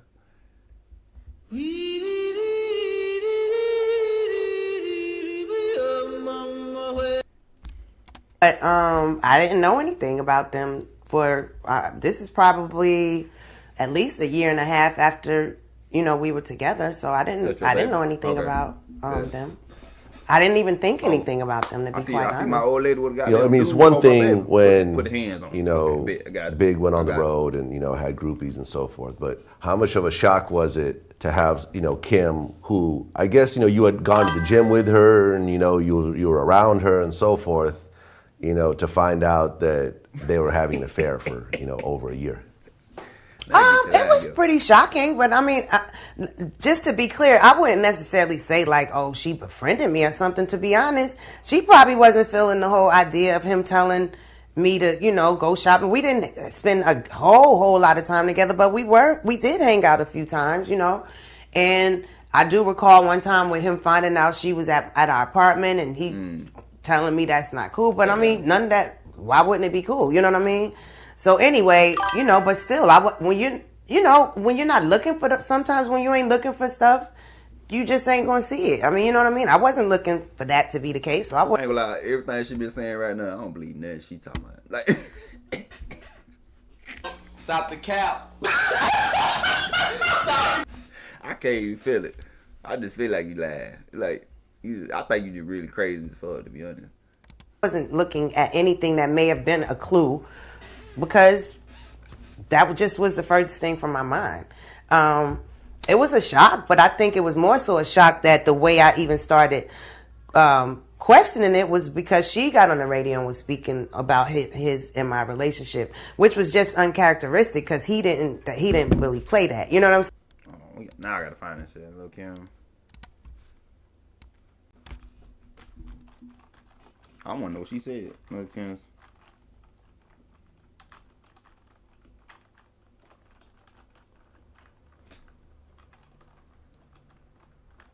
I ain't never heard this shit. Oh hell no! Who the fuck is that? That Lil Kim? Oh my God, bro. Oh hell no, man! What the fuck, man? I don't even want to look at it. I'm scared. Hold on to him.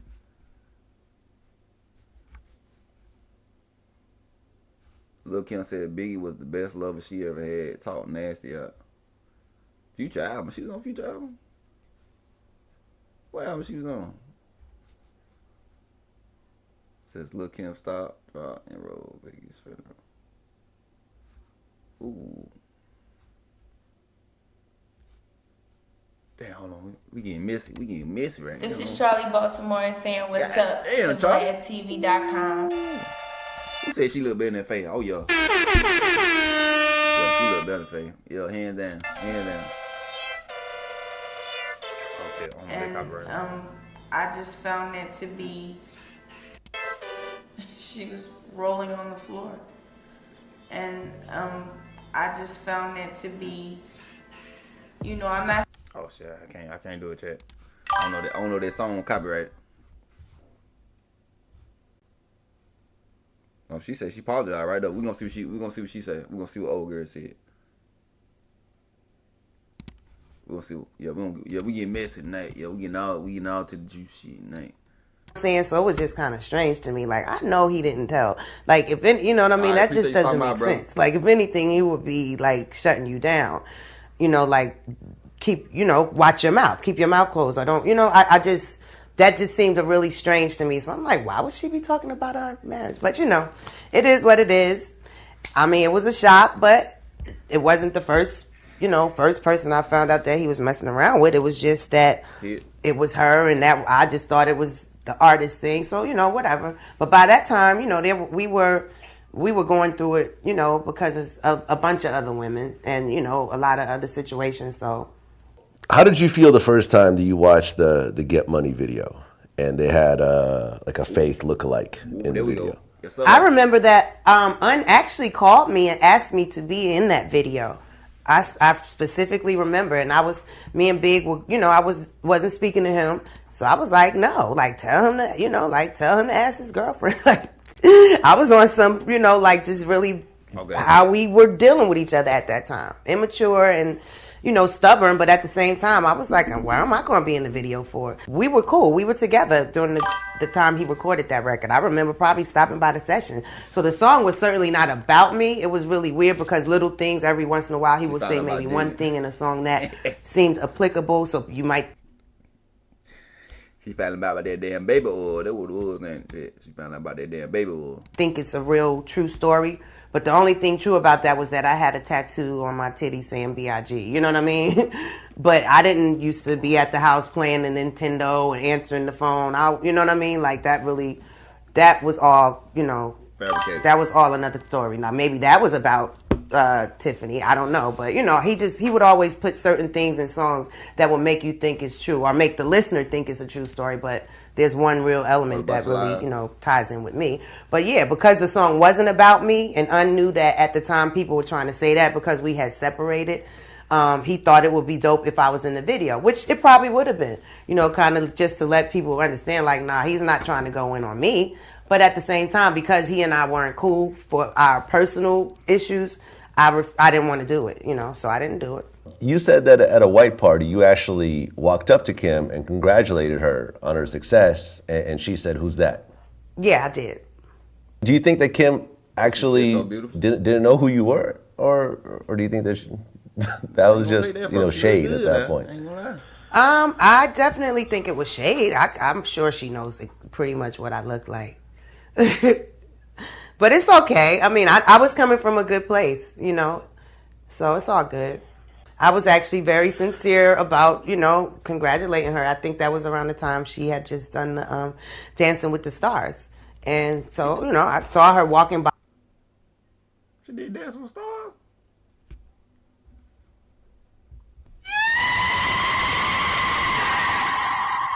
I just said, let me go up to her and, get her attention and congratulate her. But I guess they were trying to move in the other direction. And, yeah, I know. Diddy she wasn't really. To my white whatever. boy, Diddy party right though. Another really interesting thing that I read in your book was I enjoy your music, Faith. The whole process of I never listened recording with Tupac. She got a beautiful voice. So I guess the way it was laid out was you didn't know Tupac was actually signed to Death Row at the time. I did not. And he had called you to do a chorus on the song Wonder Why They Call You Bitch. Yeah, well, I didn't know what song it was until I actually got to the studio. But yeah. Okay. Can you describe that situation? Going to the studio and then what happened afterwards at the hotel room? Describe it. I mean, pretty much it's exactly what, like I said in my memoir. I mean, I went to the studio. I realized there were a bunch of Death Row people there. So kind of in my mind, it all started kind of figuring it out. I started figuring it out like right there, like, okay. Stop the cap. So, I mean, I played it off and played it cool, even though I didn't think, that was a good look just because of the fact of. Faith, come on. Stop the cap. Stop the cap right now. Stop the cap. No bullshit. Everybody say, you know what the hell you were doing. You know what the hell you were doing. Oh, man. Look at the hand, chat. You gotta watch your hand. The Suge and Puff situation. You know what I mean? Even though I didn't really know a lot of the details about what happened, but it was clear that he took a jab at Puff at the Source Awards and stuff like that. But I was pretty oblivious to a whole lot of the things that had gone on prior to that, until probably a few years later. You know what I mean? So I just played it cool because I'm a people person, and probably a few years later, you know what I mean? Go ahead. Suge and Puff situation, you know what I mean? Even though I didn't really know a lot of the details about what happened, but it was clear that he took a jab. Wasn't she on stage with Puffy when he said, well, after Suge called Puffy out, what was it, Source Award? She was on stage with Diddy. When he's talking about he congratulated Dr. Dre and you knew what the hell going on in there. Hell nah. At Puff at the Source Awards and stuff like that. But I was pretty oblivious to a whole lot of the things that had gone on prior to that, until probably a few years later, you know what I mean? So I just played it cool because I'm a people person, and some of the people I had seen before or seen in passing or knew who they were, so I gave them respect, gave them a dab. I know you lying because, like, know what I'm saying? Even though you and Biggie together, you know what I'm saying? They like me with my girl. You know what I'm saying? We at Switchwood, you know what I'm saying? If we at the ward shit, you know, we beef with these folk. I'ma tell them girl, like, you know, we beef with these motherfuckers. You know what I'm saying? So, you know, I already know what's going on. That's my thing. That's my take on it. Rough, whoever, you know, like you smoking with people, drinking a Budweiser, just trying to, you know, be cool in the moment to get the thing done. You know what I mean? But definitely thinking about, like, I know this probably looks crazy. They probably looking at me like, what am I doing here in this situation? But, you know, in my mind and in my heart, I knew that you know, I didn't really know what I was walking into. You know what I'm saying? So that was probably definitely one of the few times that I'm done with her. I ain't gonna lie. You walk the fuck out. Done with her. Done with her. I'm done with her. Shit, women be knowing the fuck going on. Shit, hell nah. I don't believe that right though. Women know what's going on. They know they surroundings and shit. If all my women know, y'all be knowing what's going on. Y'all, you know what I'm saying? Women pick up on that shit what's going on. You know what I'm saying? She about to cry. She's like, I can't stand liars. That's what I'm saying. How you didn't know? You know what I'm saying? I know Biggie on you. You been on Biggie the whole time. You know Biggie gonna tell you. Shit, hell yeah. What kind of shit they got going on. She gonna take. I told last string she gonna take that shit to the grave. Or if Diddy die, she might tell the truth. But she gonna take that shit to the grave. Me being so instincts, so headstrong and so I'm gonna go get it done on my own, and so I can go by myself and make it happen. I mean, that's one of the times it didn't serve me so well. You know what I'm saying? Because it was definitely it was a bad choice, but I didn't know that until then. You know, had I known the things I know, and I probably definitely wouldn't have done the song with him. I definitely wouldn't have gone in the studio to record anything that was related to Death Row Records at that time. Whoever the artist was. It just, you know what I'm saying, period. After you recorded, you know, you were owed $25,000 for the session, and you said that you went to Pac's hotel room, and, you know, he basically asked for oral sex at that point. Well, in a very Go back. Hold on. We've been waiting on this. And, you know, he basically asked for oral sex at that point. Damn, I'm gonna go back a little bit. Well, it was a bad choice, but I didn't know that until then. You know, had I known the things I know, and I probably definitely wouldn't have done the song with him. I definitely wouldn't have gone in the studio to record anything that was related to Death Row Records at that time. Whoever the artist was. It just, you know what I'm saying, period. After you recorded, you know, you were owed $25,000 for the session, and you said that you went to Pac's hotel room, and, you know, he basically asked for oral sex at that point. Well, in a very in a very surprising and offensive way, for sure. But I mean, by that time, I think it was, you know, it was pretty clear to me that it, you know, that was all kind of it seemed to me that. What you mean by mental, like? Know why she got that plastic surgery and stuff like that? It because of her? She was so scandalous. Oh, so he was talking about her in that song, Scandalous. I thought she was talking about what her name? Jackson? Cannon Jackson, what her name?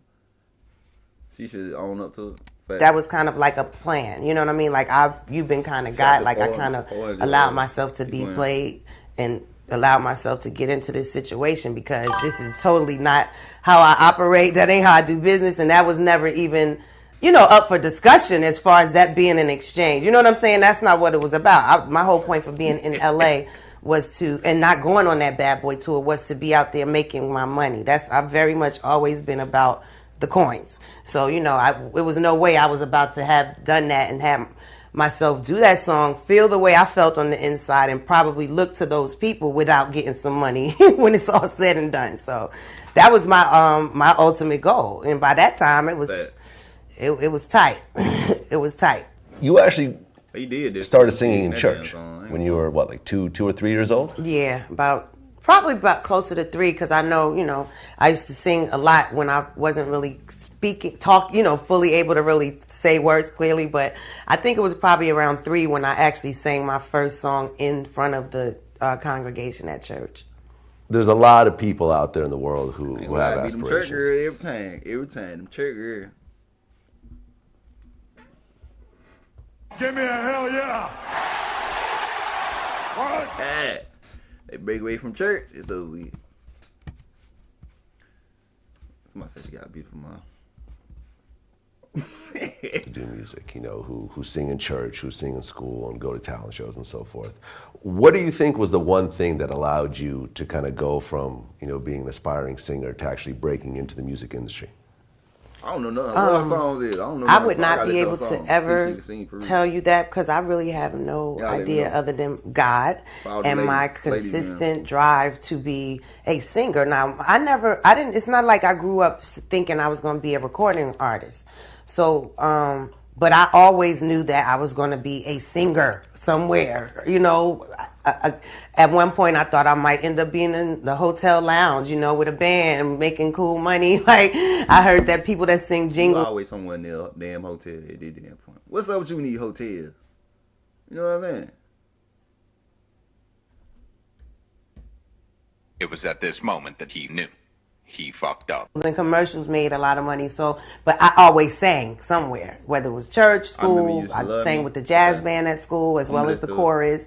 I did weddings, funerals, retirement parties. I would be at the airport family day singing, Week Park, everything. So I was going to be singing for sure. And then once I realized I had the talent to actually write songs and, the harmonies and all that stuff, I was pretty proficient at recording myself way before, I was an actual recording artist. I just used to enjoy those things. I was always around it, even doing little gospel records and stuff.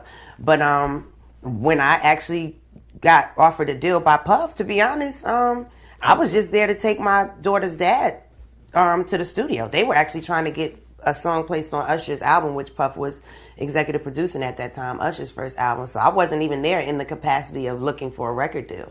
He needed someone to sing one line, and they knew that I could sing, so they called me out the lounge and 1 or 2 lines. But I'd already, again, been writing and arranging stuff around my little friends, Christopher Williams, Lil Camp, who I used to... That was a little test right there. That was a test. I think that's the perfect time to say it. That was a test of faith when Diddy wanted to sign you, goddamn. Shit, that was a test of faith. You should have said no. You know what I'm saying? But then she wouldn't be rich right now, though. You know what I'm saying? 100 million. My daughter's dad was a part of his production crew, so, it was just something I was good at. But I wasn't walking around the hallway singing at the top of my lungs so everybody could hear me. So when I went in and did these 2 lines and rearranged them, I asked him, Mr. Puff, you mind if I change it around a little bit? And I did, and I added all my arrangements and harmonies. And when I came out, he asked me, did I want to sign his new label?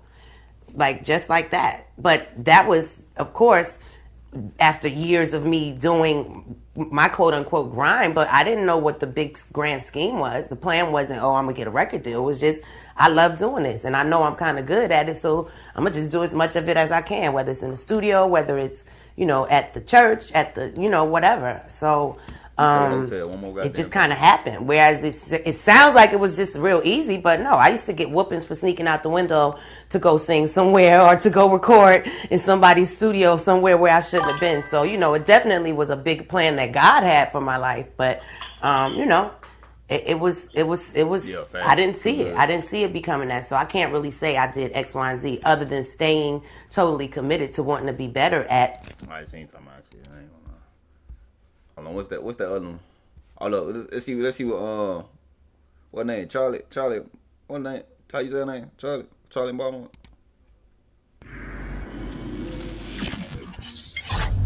Big girl, man. See what she talking about. All right, here we go. Charlie Baltimore. Welcome to Vlad TV. Thank you. I think we did an interview maybe, like 14 years ago. A little short, a few set of clips, but this is our first real sit down.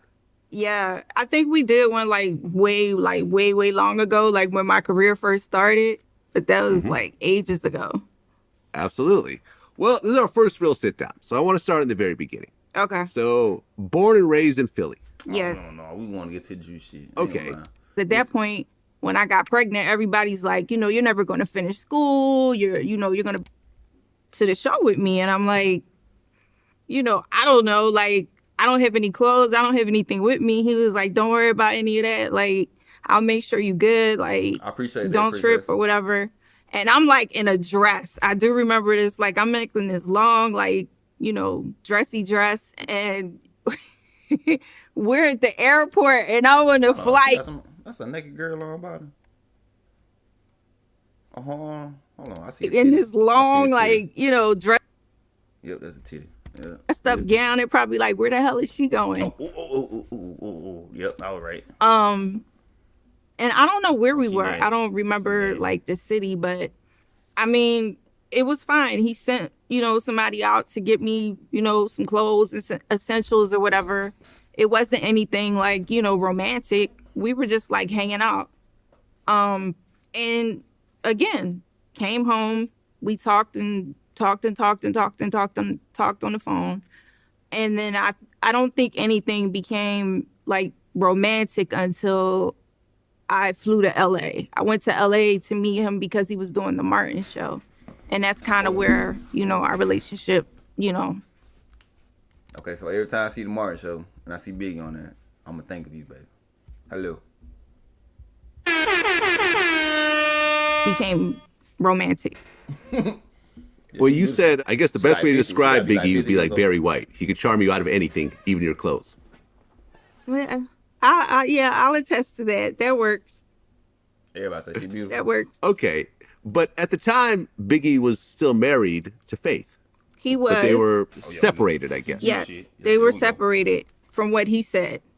So, I mean, I'm just going off the information that he was giving me. Okay.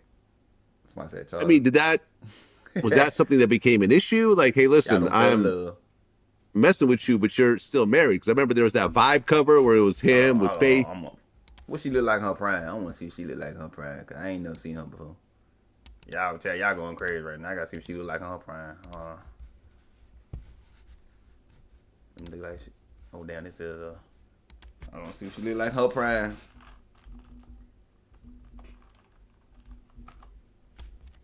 She look like Cat Stay in that shit. Y'all know who Cat Stay is. That's what I thought that shit was. I thought it was Cat Stay. I said, damn, she don't get popped out. Cat Stay. Oh, Lord. What the fuck Ja Rule gotta do with it? Oh, Lord. Jesus. Yes, ma'am. Yes, ma'am. Yes, ma'am. Damn, can we get a clear picture? We can't get. Oh, Lord. Jesus. She knew Shanti? Jeez. Yeah, Faith, you could never. Yeah.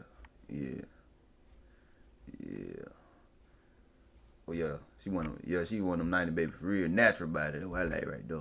Yes, sir. So, I see what y'all talking about now. See what y'all talking about, Chad. I see what y'all talking about. Okay. Like in the drop top, you know what I'm talking about? So like their relationship was being kind of pumped up in a way. I think that came out like, obviously back. Damn, y'all made me doing research on it. Now I gotta see. Y'all say she mixed. Hold on. Damn, hold on. No, I be at. What's she? She German? A German father and an African American mother. Oh, she German and goddamn. Oh Lord. Oh, she a goddamn new species. I ain't never seen that before. A German and a African American. Jesus. Oh Lord. Y'all gonna make me think about her tonight. I ain't gonna lie. Jesus. Lord have mercy. Back then, you would shoot something and it would take months to come out or whatever. So I don't remember if it came out, before we became romantic or during. I really don't. I know it was in the early beginning stages, but I mean, from his account, they got married really fast and they separated. So I was going off of what he was telling me. And then I'm young as hell. I don't really know So I'm just like, okay, well, you know, you want to how believe young what you somebody tells you that you like. So Okay, well, before you guys met, there was the whole quad shooting situation with Tupac. Oh yeah, we getting juice. And there was also the rape case that happened, which he got convicted for. So Tupac was in jail while you and Biggie are getting to know each other. But at the time, Suge Knight is trying to get him out on bond and get him to join Death Row. And then the Source Awards situation happened. Right. Now, Pac was still in jail during the time, but Talking in circles. Suge knew that he was coming out and he was joining Death Row. And that's when he got on stage at the Source Awards and he said, any artists out there that want to be an artist and stay a star, don't have to worry about the executive producer trying to be all up in the videos, on the records, dancing, come to Death Row. right. Now, were you there when that happened or no? No. Okay.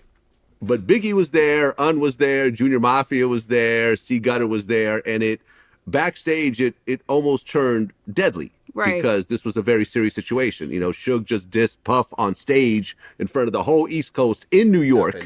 Right. And it potentially was about to turn dangerous. Right. Did you and Big talk about that after it happened? Honestly, I don't recall us ever talking about that, and I don't remember. He said, "Yo, pop me." That nigga remember that shit heart for heart, don't? Shit, hell nah, that nigga remember that shit heart for heart. The timeline well enough to know if that happened during, you know, after we met. I kind of want to say that happened before we met, but I'm not sure. But I don't ever remember having a conversation with him about that.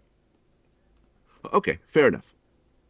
So you guys are having this relationship with each other, but it's over that. He's the rapper, you're the girlfriend. Right. You're not telling him that you also are interested in rapping and so forth until a situation happens with a voicemail. Until a situation happens with what? With a voicemail that you Oh, left yeah, for. yeah. Right.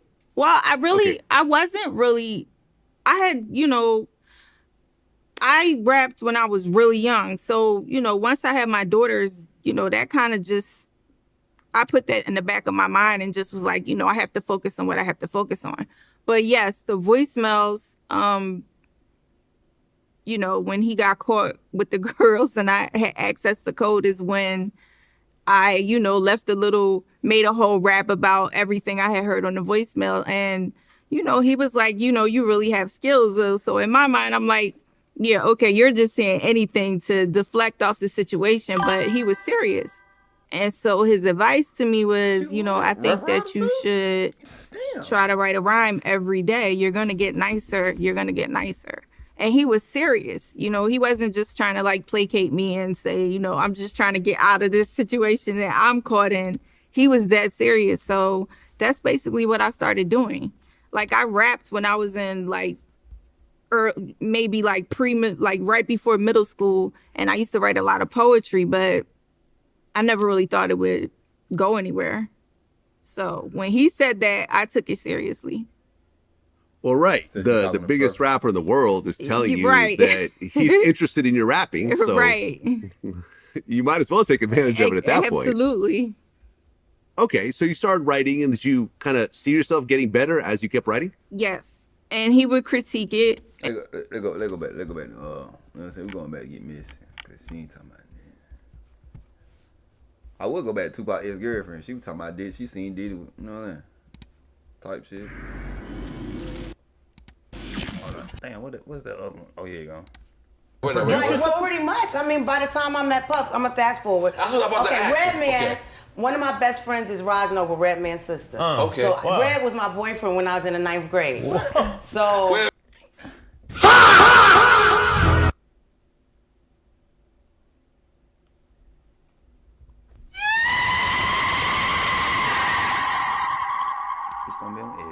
And everywhere. I won a pageant or two. I just wanted to sing.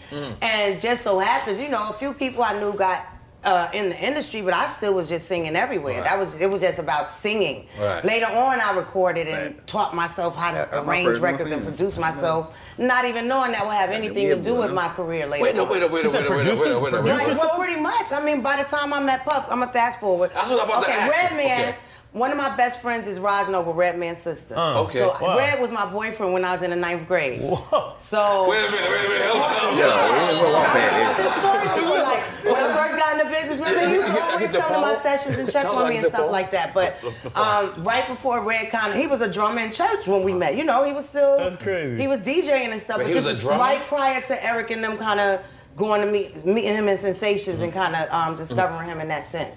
But I was just always around him. My daughter's father, actually, he was a producer, and he became a producer with Christopher Williams. So I actually graduated from high school. Christopher Williams, the light-skinned guy from New Jack City. Shout out to Christopher Williams. Sit your $5 ass down before I make change. God damn it. So I was around it, and I actually left my full scholarship at Fordham University, my academic scholarship. And the BX. Because my daughter's father told me to move to California with him. And it had nothing to do with me being an artist. But I got pregnant and, you know, whatever. It just sounded way more fun than living in Newark and catching a train. Nonetheless, by that time, I was already kind of like super dope at just a hobby, recording myself. I had already been singing everywhere, but I met this dude. Well, you knew how to record yourself as well? I was in a gospel group.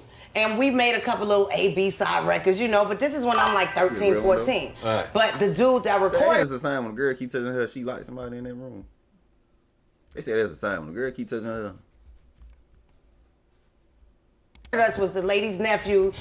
Let me just tell you how God works. I ended up, he lived right off of Fordham Road. Right off of Grand Concourse. I didn't know I was going to end up going to Fordham University on a full scholarship then when I was 13, 14. Wow. Just so happens, I get this full scholarship. After my classes, which I was, you know, I gotta go because I got the scholarship, I would always go to the dude's house. I used to get whoopings for sneaking out the window to go to this studio in the Bronx before I was of age to really be doing it. So I really knew how to record myself. Like I said, produce myself, stack my vocals, because he taught me how to use that little Tascam thing where you could go straight to the cassette. So I had 8 tracks to work with. So by the time I met Puff, I mean, it was really, I was just a ride as my daughter's father. I was his ride to the studio and waiting in the lounge, and Puff was working on Usher's first album, and he needed somebody to sing this part. And they was like, she could sing, you know? And I went in there and murdered it. Like, I stacked it. I was like, Mr. Puffy, excuse me, can I change it around? And I murked it. I know I did. As soon as I came out the booth, he was like, you want to sign to my new label? And I wasn't there for that at all. I know I had on a church girl outfit or something. Like, I wasn't like... Okay, so that wasn't like my thing. It's like if it happens that way, okay. So I had worked with Albie Shore prior to that. God damn it! But he wanted me to just he paid me just to do his demos. But again, she excited as fuck, ain't she? When she was telling she was telling the same thing to Westcott. She wasn't that excited like she is right now. She excited like a motherfucker. I was just there with my daughter's father. He heard me singing on the tape and like, oh shit, that's you? Right. Like, come hook my shit up. So it was just, I was in that place at that time, but wherever it was that I was gonna sing and make some money is kind of where I wanted to be, whether it was in a professional recording sense or at a wedding or a retirement party, you know what I'm saying? Right. So, okay, in the movie, right? Big. This is Notorious, just speaking This is of. Notorious, yes. Big walks out of a room and I believe Puff says, I'm gonna meet my artist. So you was already signed to a Bad Boy prior to you even knowing Big was on that label. Oh yeah. Wow. Big didn't know me either. I think when we finally met at that, it was like this photo shoot. Because mind you, Big had signed to Bad Boy when Puff was still at Uptown. Total was signed before me as well, but and Craig Mack. But when I remember Puff had this photo shoot. I had already worked on Usher's first album, Mary's My Life album. So while I was He said, yo, bro, this is a big interview. No problem, bro. That way y'all subscribe to me, I always do shit like this. Cause like me, I'm a 90s kid. I ain't get to see, you know what I'm saying? What went on back in the 90s and shit, all this shit. You know, I do this for all the people who don't know shit, who missing out. They was curious about like what happened back then and shit. I gotta do the 80s and the early 2000s too, bro. But what I miss yet? I appreciate This it. is Notorious, yes. Big walks out of a room and I believe Puff says, I'm gonna meet my artist. So you was already signed to a Bad Boy prior to you even knowing Big was on that label. Oh yeah. Wow. Big didn't know me either. I think when it was her and Craig Mack at first. we finally met that it was like this photo shoot. Because mind you, Big had signed to Bad Boy when Puff was still at Uptown. Total was signed before me as well, but and Craig Mack. But when I remember 89 too. Puff had this photo shoot. I had already worked on Usher's first album, Mary's My Life album. So while I was negotiating my deal, And when you say worked on it, you saying like I was writing and behind the doing scenes vocals? backgrounds and arrangements. Like I was writing stuff and laying the demo, and most of the time he would keep my backgrounds that I laid down. Right. That was like on Usher's first album and then Mary's My Life album. So that's still publishing you get. Absolutely. Goddamn, make some noise. Mary smoked that. Mary though. I know y'all lying. Until I'm 91, y'all. Mary smoked that. Mary smoked that stuff. But go ahead. Publishing in that after AFM, honey, with the backgrounds on it. But yeah, during this time, I was negotiating my deal with Bad Boy Records. So by the time, you know, Puff had this first photo shoot with his new artist, it ended up just being me, Big, and Craig Mack at the photo shoot. I don't even remember. I don't think Total made it, right? It was just us three, and that's where me and Big first met. And he said he had seen me coming in and out the Hit Factory, because back then, you know, Puff would have like the whole, every room, you know, somebody working on something different that he's, facilitating. Big said he thought I was like a session singer, you know, because he saw me going. This for all our 90s, all the 90 kids, because when we grew up, we didn't have all this information out. We didn't know all this shit was going on. You feel me? This for the people. You know what I'm saying? That's why I got my old people that was, you know what I'm saying, during that time, they tell us what's real and what's not. You know what I'm talking about? You know, to bring us all together, man. You know, people don't like listening to their new music and shit. Now I don't want to listen to that bullshit. Young NBA young boy and shit. I don't want to listen to that shit. I like old. I don't got older now. I'm old now. I like listening to old music shit and the history behind it and the artists and all that. You know what I'm saying? In and out of sessions. So he didn't know I was an artist on the label. Oh, what's a session singer means? Like somebody that kind of just goes and gets paid to do backgrounds, which I kind of was getting paid to do that, but I wasn't there as a session singer. I was writing. Right. I just was laying down the stuff that I wrote. You know what I mean? Right. But that's double checks. Hey. The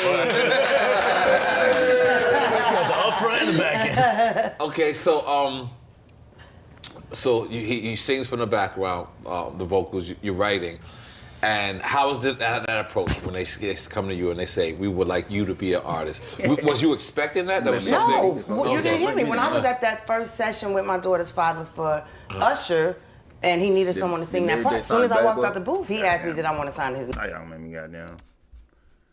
Yeah, I'm gonna stop. I'm one of them type of streamers. I gotta stop. Cause if I don't, they gonna say it's like it's like reused content because it's not my original content. Mary, hold on, Mary. I thought she was signed to Bad Boy.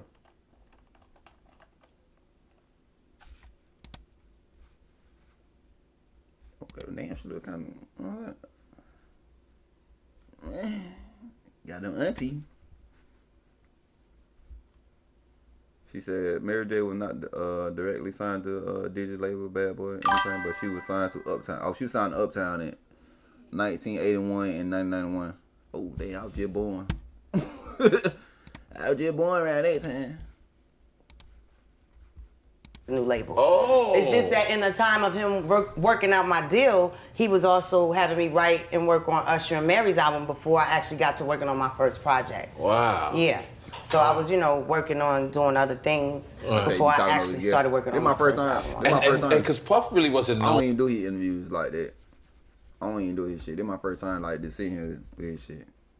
At that time, he was known, but he wasn't like he's as not an Puff Daddy. He was like the yeah. So A&R what made you put your trust in him? Well, you know what? It's crazy because I knew nothing about the industry like that. Yeah, I had a few friends that kind of made it or got signed and became successful, but. It's crazy because when I tell the story, I remember when I came out and he was like, "You want to sign?" I'm like, "Yeah, really?" Mm-hmm. And he started writing down numbers like, "We about to work out a deal right then." Like I'm like, "Hold up!" And it just so happens I have. What kind of deal you had? We had 360 deal. Met this attorney who ended up being my first attorney in the industry. I met him when I was writing with this producer from Jersey. And immediately I was like, I got a lawyer. Like, you better send that to him. I'm not about to work out a deal right now. Right. But nonetheless, it was just, it was cool. But it was like, on one hand, like, okay, that means you serious. But on the other hand, don't even play me. Like, don't think I'm about to do that right here, right now either. Right. Okay, don't get me wrong. It was it was all new to him too. But, it was a great thing to be a part of. And when I talked to my lawyer, he was like, well, I mean, it ain't like I had nothing else on the table. I wasn't even out searching to Said no get this smoke, type of weed thing. and- I'll be sure I kind of was, dancing with the idea think that's some of Diddy shit right getting here. me signed on his little imprint. But it wasn't something that's all I wanted to do. I was like, whatever. If I can make some money and if I feel like it's gonna work out good, maybe. But it was just something concrete. And it was, I heard a little buzz about him. And another sidebar to that story is, Misa, Justice's mother, Puff's oldest the son stylist. mother. She was a stylist at that time, correct? She used to come to my church. One of her cousins was best friends with my cousin in Jersey. So Misa used to It was visit just my meant for church, you, right? man. It was just meant for Listen, you, and it's so yeah. crazy. I'm like 12, 11, and they knew she was like dating this guy, Puff Daddy. I think he was still in, Howard or whatever. I don't know how old I was, but we knew that she was dating this Puff Daddy guy. I didn't know who he really was. Fast forward, 8 years later, I never knew I was gonna be signed to this man's label. So immediately, she was kind of one of my first confidants, one of the first people that kind of really embraced me, because we already were familiar with each other just from her seeing me sing in my church. Right. So when I was like, oh my God, she's like, Faith? From New Jersey? Like, I know her from my cousin's church, Right. That's my cousin too. So immediately, that's my cousin. So we were always pretty close from my entry into the actual business, me and Misa. So that's kind of how our relationship goes back. But it was very random. I never, it's full circle, but you never know the plans that God has for you, What was the first time that you got into the industry and you was like disappointed? Because we're all lied to what we expect and what we're supposed to. And then when you seen them Diddy parties, that's what I'm saying. That's what we want to know. You know what I'm saying? That's what we want to know. And when we finally realized it, it's like, it's a kick in your throat. It's like, so when was the first time you got disappointed? Like when you realized the industry that you're really in? Dang, that's a good question, but quite a hard one, Dang, you know who you talking to? All the shit out of bit through. I gotta think real hard on the first time. Yeah. I mean, I'll tell you my first time. I gotta think about it. Okay, I'll tell you my first time. My first time was realizing that this was a business. Like, I always thought that I could just trust my friend or trust whoever. And when I realized that I had to actually, read the contracts and go over things, and the person's word wasn't good, that was the first time I kicked myself in the ass. And I was like, why am I here? Okay. You know what I mean? I can get, you know what, thank you, because that kind of helped me in the direction of where I can go. Because there's many things I could say, but I think one of my first subconscious disappointments, whether I really was able to handle it or change it or express it or not. Come on, tell the truth, man. Why people be so scared? All right, bro, just tell the truth, man. Them folk, you know what I'm saying? You know what them folk be doing. You know what I'm saying? They go ahead and tell the truth. You know what I'm saying? You ain't, you know what I'm saying? Faith, you ain't hot like you two. You know what I'm saying? You might have weird. You know what I'm saying? Really both of y'all. Y'all don't rap the scene no more.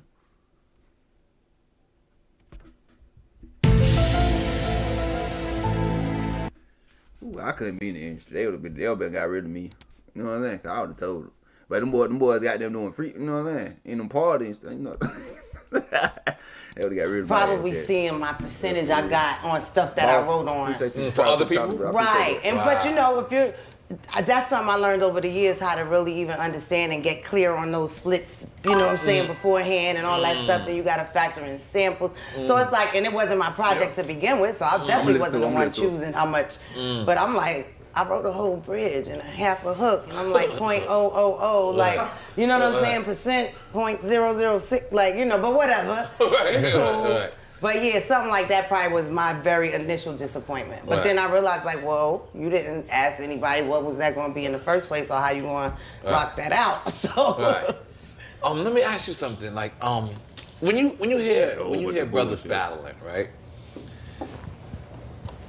It can't sit right with you because you've seen an actual battle. Like, you've seen the worst of the worst. So when you see brothers like battling on wax, what's the first thing you think of? Yo, you did. Probably did. Well, it depends on if it's something that is lyrically interesting to me or not. Because sometimes I'll be having to catch up. Like, well, what are they beefing about? What's the song about? Who said what? And my kids or C's and Nino and them might kind of keep me abreast. I'll give you an example. How about like Nas and Jay? When you heard Nas and Jay was beefing. I think it's okay when it's just in the spirit of competition. Right. I don't really, Right. I don't never judge people's creativity anyway. As long as you ain't coming at me, I think we are. That's my next question. That's what. Have you ever? You know now, whoop goddamn Jay-Z ass. Nah, come on now, twin. Think there's someone that you ever think someone made a record like coming at you? Do I think? Bad. Well, I mean, specifically, I know my ex-husband, God bless his dead, but Big did. And now the thing is, in real life, he wasn't coming at me. We was just talking. Don't laugh, Leo. Come on. Don't even do it. They got inside jokes going on. This is a fun fact that this is a, that whole everything Biggie, and there's so many misconceptions, but we laugh at certain things that only we kind of know are. Well, what record? But what do you mean? He said if Faith have twins, she probably have Tupac. Yeah, I mean, that's a famous line. I got a couple of things. Number one, listen. Okay. Number one, my son CJ, when I first found out I was pregnant, it was twins. Okay. By the time I was 4 months pregnant, there was like a disappearing twin, something they call disappearing twin syndrome. So the other shit, you know what I'm talking about, didn't develop. The other sac didn't develop, right? But Big and I Big never questioned whether he, I was pregnant by him. And later on, because I was so livid and I just never even, I just never addressed it until after CJ was born. And when I didn't even have to, he just was crying one day looking at CJ. And my friend was so mad at him, my best friend who's my manager now, and she cursed him out. Like, I'm the type, like, it's like, because if I go here, I might, Is that the girl that you had Cheryl. the documentary? And Yes, you went back to Brooklyn? Yes. And you said that you and Big only stayed there together for like 2 weeks and something like that? Didn't she say she ain't know? Didn't she say in the other music she ain't know what was going on?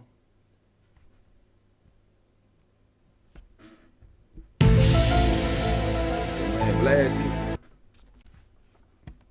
And you looked in the apartment, you was like, is that the same? Yeah, that's her, Cheryl. Wow. You know her mom, Mary Flowers, that used to be the promoter at the Apollo. Oh, wow. That's her daughter, Cheryl Flowers. Yeah. And that was crazy because I seen a documentary with you and Caesar. Y'all sat down and y'all was eating. And y'all was talking about how this place, y'all used to go get this food. Country House. Like so much. So what was, that was a spot in Brooklyn? Yeah, 24 hours. 24 hours. It don't close. Wow. The whole point of that scene was that Big was mad greedy. So we always ended up, like she said, I be thinking of 10 meals and it was 4 of y'all. I was like, it was 4 for Big. We'd go and stack up on wild shit. They used to give you shit in the house, you know what I'm saying? Like, that's in Brooklyn, correct? These the Habibis from around the way, you know what I mean? They gonna show love. Now, how does a New Jersey girl just fit right into Brooklyn? Even though Brick City is the Brooklyn of Jersey. It's worse than Brooklyn, dog. It is the Brooklyn of Jersey. But how did because when I he don't know what the fuck going on. He don't know what they talking about. He's like, I'm just here, just listening and shit.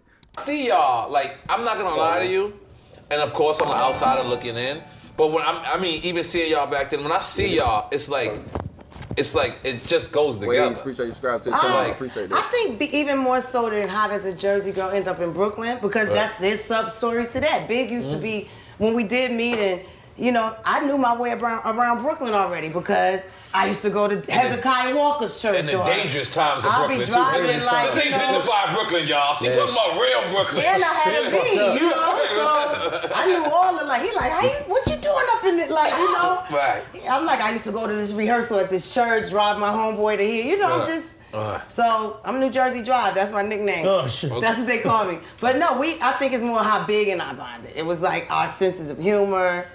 They used to they always joked on each other, and he tried to bark on me, and I'm quick on the comeback, so I could beatbox. We ain't see you light up. We ain't see you light up yet, though, Faith. I was about to I want a fronto or a backwood. Oh, shit. Damn, we are not. You got a backwood, I'll do it for you, Nori. Okay, damn, Twin. I'll do it for you. Yeah, please. We gotta let the queen smoke. So look, this is what I'm gonna do. I'm gonna just throw out some random songs. I want to know where your head was at, where your space was at when you recorded this, when you wrote it, whatever. Can't go do that. Ooh, copyright. The copyright, that shit. You go right there. Oh, we got a goddamn Jay-Z. Hold on. The story of Leah. Oh, we gonna do a Leah tomorrow. Jay-Z, Leah. Oh, I was just talking about that shit. Oh yeah, we doing that tomorrow. Jay-Z, Aaliyah, and R. Kelly tomorrow, y'all. You know what I'm saying? I don't know too much about Aaliyah. You know what I'm saying? I love Lil music though, but I don't know too much about him. R. Kelly. They say R. Kelly can sing better than goddamn Casey and JoJo in they prime. I know you fucking lying. What y'all think, Chet? Casey and JoJo versus R. Kelly. They say R. Kelly would kill Casey and JoJo. Y'all let me know. About the Quad Studio shooting, fans and readers were confused on who to trust. Pac or Biggie and everyone else who was there at the Quad Studios. Check out Gene Deal.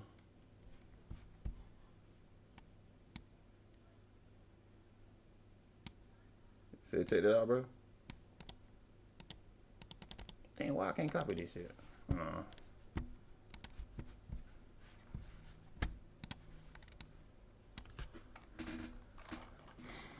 I fuck with Gene though. Y'all think Gene be lying? Oh shit, I was typing that shit in. Oh, my keyboard died. I know you fucking lying. Obviously, I'm gonna start. Yeah. What, you gonna smoke one? Oh yeah, my keyboard died. Their versions of the story conflicted Pac's detailed description of the things that transpired during the shooting. Both sides called each other out for lying and tried to make themselves look better. Pac also accused Big. Oh, we about to fall the fuck out. I ain't gonna lie. We about to fall the fuck out. Now I'm gonna have to do a 90s. I'm about to do goddamn R&B now. I ain't did it yet, but that was gonna be my first surprise for y'all. It's gonna be you know what I'm saying? R. Kelly versus you know what I'm saying? Hold on. No, Casey and JoJo, they you know, they got church. They got church. They had the soul in them. And they pride? Y'all tripping. Y'all say R. Kelly. Y'all step in the name of love. Biggie of trying to copy his sound and style, especially the player image. Him making records for the ladies and club bangers for his album. Pac was the one who told him to change his style a bit and to make more radio-friendly records. That's how Biggie became successful. Y'all wanna go to Gene? Where I need to look up, y'all? Let me know. Gene what? Gene deal? What on Faith?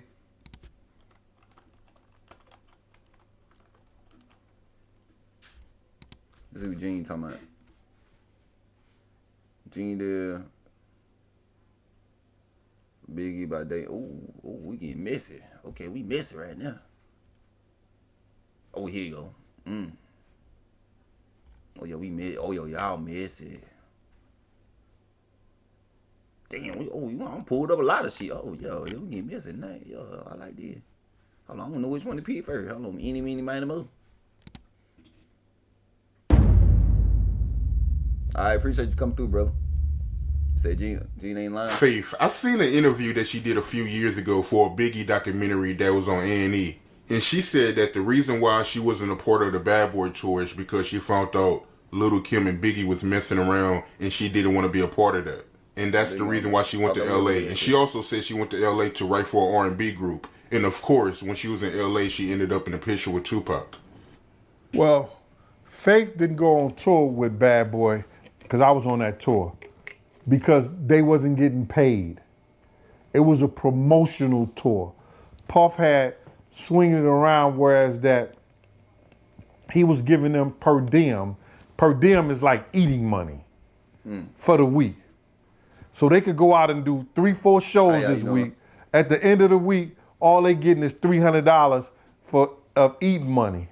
You know what I'm saying? Per diem. Security was making. Hold on, $300 like a lot of money back in the day, wasn't it? In the 90s, y'all let me know $300 was like a lot of money back in the day, right?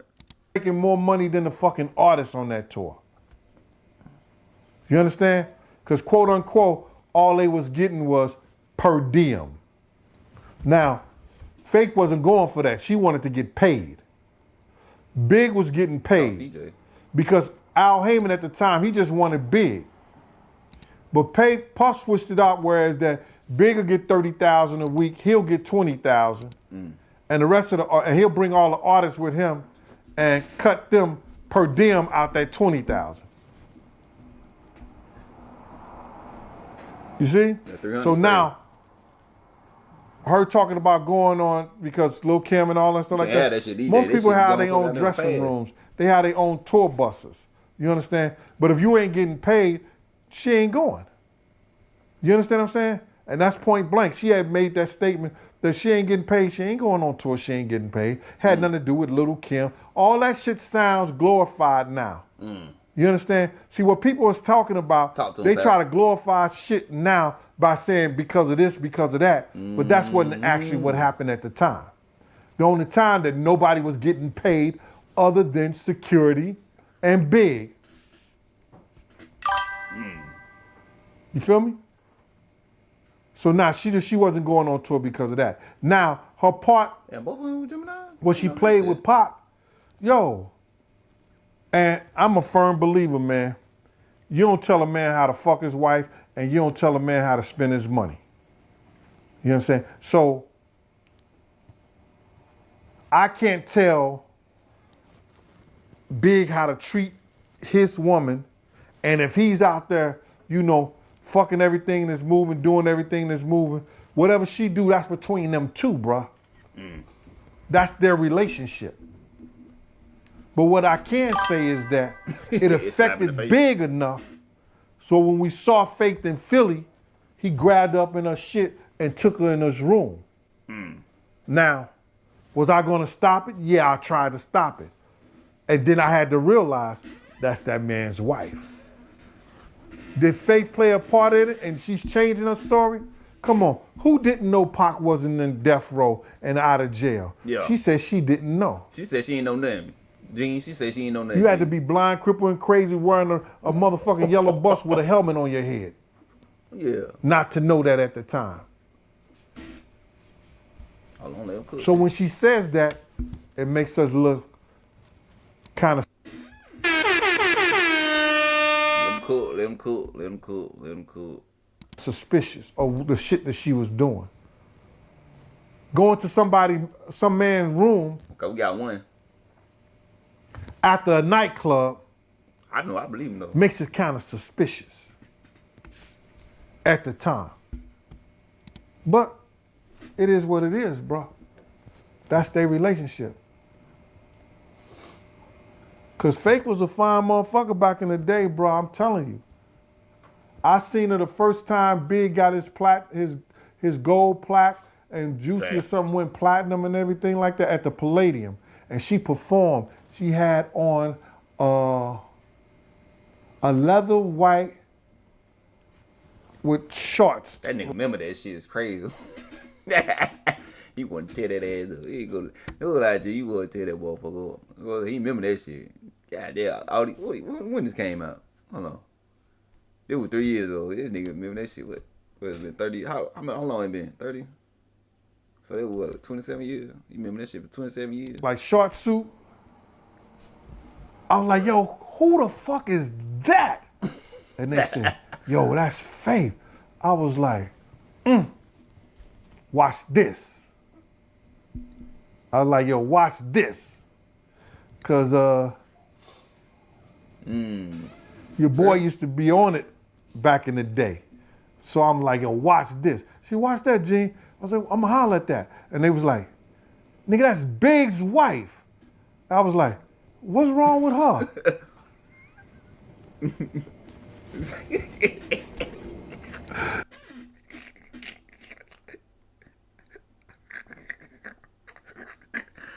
Hold on, what he say? Hold on, we gotta go back. Hold on. He said, what wrong with her? Hold on, go back. Hold on, D, we gotta go back. A leather white with shorts, like short suit. Yeah, he was tear that ass up. I was like, yo, who the fuck He about is to crash that? out. And they said, yo, that's Faith. I was like, watch this. I was like, yo, watch this. Cause your boy used to be on it back in the day. You was on it. So I'm like, yo, watch this. She watched that, Gene. I was like, I'm gonna holler at that. And they was like, nigga, that's Big's wife. I was like, what's wrong with her?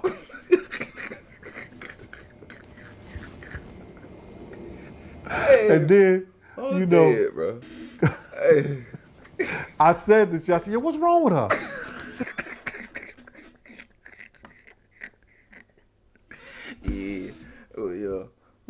That's Big's wife. I was like, oh, okay. But Big, you know, he knew how to charm him. He knew how to do his thing. Plus, he was Big Papa. He could rap. Oh, yeah, he ain't lying right though. He said that from the heart. I can tell. He said that shit from the heart though. He said, "What? Wait, what's wrong with her?" Oh, boy, got me weak. Oh, here you go. He said Faith Evans is lying. Biggie didn't give her permission to work with Tupac. Yeah, they say, come on, G, tell me something. He said, I'm dead, yo, for real. I ain't gonna never lay that shit down. What's wrong with her? Hey, so he said that. I picture Biggie when he be cross-eyed. Oh shit. Yeah, y'all miss it, man. I'm stop fucking with y'all, chat. For real. Woo. That was a good one, right though. Faith, she did an interview that went viral. She said that, Biggie gave her permission to go to LA and do a song with Tupac. And she also said that she had no idea that Tupac was on death row until she got to the studio. How you feel about her saying that? Bruh, I'm going to be devil's advocate. You don't like Faith that much, do you? Nah, I don't got an issue with her personally. She just be lying, man. No, but we can't make whatever. She be lying. Oh, yeah, she gonna got on art bad side. She going to say in her mind, whatever she going to believe or whatever she going to think, that's her story. That's the stuff that she want to stick to. That's the stuff that she want to say. But we can't make her come to her senses and say nothing that she don't want to say. Read between lines. You understand what I'm saying? Everybody know that at that time when Pac did the Vibe magazine thing, that Pac wasn't digging Biggie. When he came home, the whole 9 yards. He wasn't effing with Biggie. Everybody knew that from the interview he gave from prison, which he tried to blame them. You know what I'm saying? Now, what I didn't understand was Biggie said I could go ahead and do the song with him. So at that time, when he was telling you he would do the song with him, he never said, you know that nigga on death row, right? Bad. Because she said when she got to the studio, she didn't even know he was on death row.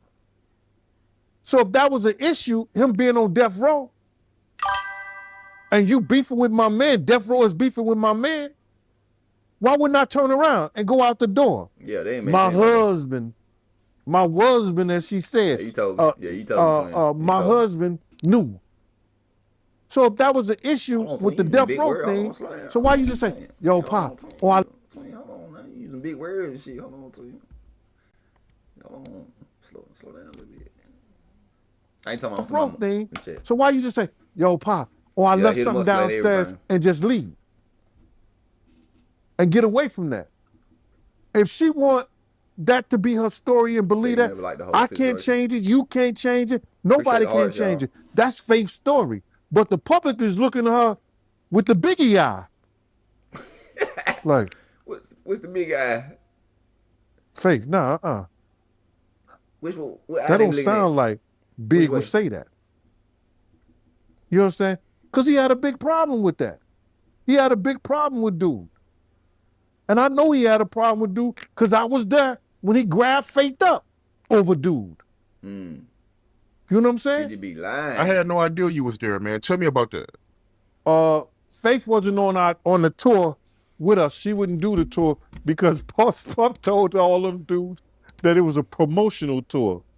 When actually Al Heyman was giving him and Big about $60,000 each show, and he was splitting. Big was taking half that money or most of that money for himself because really Al Heyman just wanted Biggie. He didn't want the rest of the Junior Mafia, and he didn't want the rest of the Bad Boy thing. But Puff made a deal that he'll bring all the Bad Boy artists for, I guess, a couple of more dollars or whatever like that. And he told them that it was a promotional tour.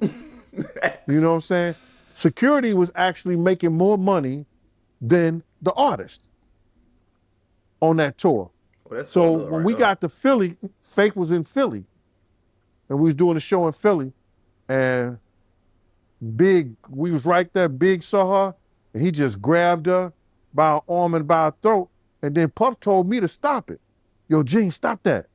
You know what I'm saying? And I was about to stop it. And then D-Rock came and said, yo, Gene, that's that man's wife. And I said, you right. That is his wife. You know what I'm saying? Then he pulled her in the room, and that was it. So from your point of view, right, because when Faith do interviews, she always say that she had no idea that Tupac was on death row. So I want to get it from your point of view, since you was around Bad Boy at that time and you was doing security. Did you know that, you know, Tupac and Biggie was beefing before Tupac actually signed a death row? Did you know it was friction between Tupac and Biggie when he was in prison? Everybody knew that, bruh. Listen, everybody in hip-hop knew that it was a death row Bad Boy incident way before the tour, way before we got on that tour. You understand? The promoter was from the West Coast. You understand? Way before we got on that tour, way before we got on the Naughty by Nature tour. You know what I'm saying? All that. We knew that we had a problem, and there was a problem with Death Row Tupac now. You understand? So even the people around her knew that. But you know, that's Faith's story. I thought she the only one that didn't know it. She knew. So she's telling like she want to tell it. And there ain't nothing we can do about that. So with that being said, right, you personally, do you believe her? I believe she believes that, but I don't believe it. What? Is that enough? I believe that she believes that that's her story. I believe she believes her story. But I don't believe her story. You confused the fuck out of me. Hold on, how you say that? I don't believe Hold on. I believe you believe. Hold on, you gonna confuse the fuck out of me. Her story. That she believes that that's her story. Do you believe her? I believe she believes that, but I believe she believes what? I don't believe it. I don't believe it. Okay. Is that enough? I believe that she believes that that's her story. I believe she believes her story. But I don't believe her story. I don't believe it. Because she had too many people zip around her. You understand? She had too many people that was around the Bad Boy camp around her not to know what was up. But if that's the way she want to tell it, what I'm going to do, bro? So do y'all think she got something to do with Tupac? Not Tupac, but Biggie's death? She knew that shit was going to go down? Do y'all think? Let me know, y'all. At this damn point, I don't know what to fucking believe. That nigga funny as hell. I ain't gonna lie. That nigga almost got me crying. Said Biggie got put Faith in the trouble. I'll go here and Tupac. Oh, yo, we gotta get missing. I don't know who she is. Who is Joel? Joel? Who is Joel? Oh, we gotta see what Joel talking about too. Yeah, she taking this shit to the grave. When Tupac got bailed out of prison, man, and he joined Death Row, did y'all find out once it happened? Once it hit the news, that was news. You understand? Yeah. That wasn't something that was quiet. Everybody in the country, everybody in the world knew that. Everybody in the record industry knew that. It's news. You know what I'm saying? Just like it was news when Pac went to jail. Wouldn't you think it's going to be news when Pac come out of jail? Yeah. It was news. And they was letting it be known. Everybody in the industry knew that. Said she was a pawn. Faith Evans, man, she did a whole lot of interviews over the years, and she said she had no idea that Tupac was on Death Row, even though it was a big deal when Tupac joined Death Row. Say Country Wayne, I appreciate that compliment. I appreciate that. I like Country Wayne, y'all. She only found out that Tupac was on Death Row, which when she got to the studio to record the song with him, wonder why they call you bitch, because it was a whole lot of Death Row artists at the studio. How you feel about her saying that? You believe that? Do I believe it? I don't care. I don't care about it. But do I believe that she didn't know Pac was out of jail? Do I believe that she didn't know Pac was with Death Row? No, I don't believe that at all, bro. Everybody knew. Who didn't know? You understand what I'm saying? Biggie, man. Was you around Biggie when you first heard Hit 'Em Up? I don't know when Big first heard it, but it wasn't a song that got played around us much. You understand? But I don't know his reaction of it. You know what I'm saying? When I talked to Big, but this was after Pac was dead. He said the next time somebody say something about me on wax, I'ma tear their ass up. He wasn't gonna allow nobody to say nothing else about him after that Pac thing. So it was detrimental as far I can say to their ego to a sense, because you know it messed up a lot of stuff. You know, as far as like, I think it messed up his relationship with Faith, because I seen him grab Faith up crazy. You know what I mean? At a party one time. Now it wasn't a party. It was she was supposed to go to perform. We was in Philly, and she was supposed to perform. And like he kept And keep the grabbed same up story. crazy. But I don't think it was because of Hit 'Em Up. I think it was because of the rumors about her and Pac. Nah, for real. Yeah, man, that's crazy, man. So Biggie, he just grabbed her. What was her reaction when he did that, yo? In a chokehold. he grabbed her up in a chokehold, bro. You know, like how you grab somebody on, then grab them by the neck, and you guide them to where you want them to go. And then Puff say, yo, Gene, stop him, Gene, stop him. And then I went to go stop him. Then D-Rock said, yo, Gene, that's that man's wife. And I was like, oh, yeah, you right, bro. And he took her in the room, and you could hear the bullshit behind it. What'd he say? Yeah, man, that's wild, man. You really can't. Yeah, be say it mad like at Craig. him What'd for he say reacting to that, man? But do you think Biggie believed deep inside that she slept with Tupac? Would you grab your girl by the throat and the arm in front of everybody, your wife or whatever you may have? Would you grab her by the throat and the arm and drag her into a room if you didn't think so? Oh, you know what I'm saying? You got to go by somebody's actions. His actions displayed that he thought something had went on, or she violated something. Right. So out of curiosity, man, what do you think? All the stories and interviews you heard over the years from people speaking on Tupac and Faith and what happened, and I'm sure you heard her side of the story as well. Do you believe she slept with Tupac? I would have to say, why wouldn't she? What does it say?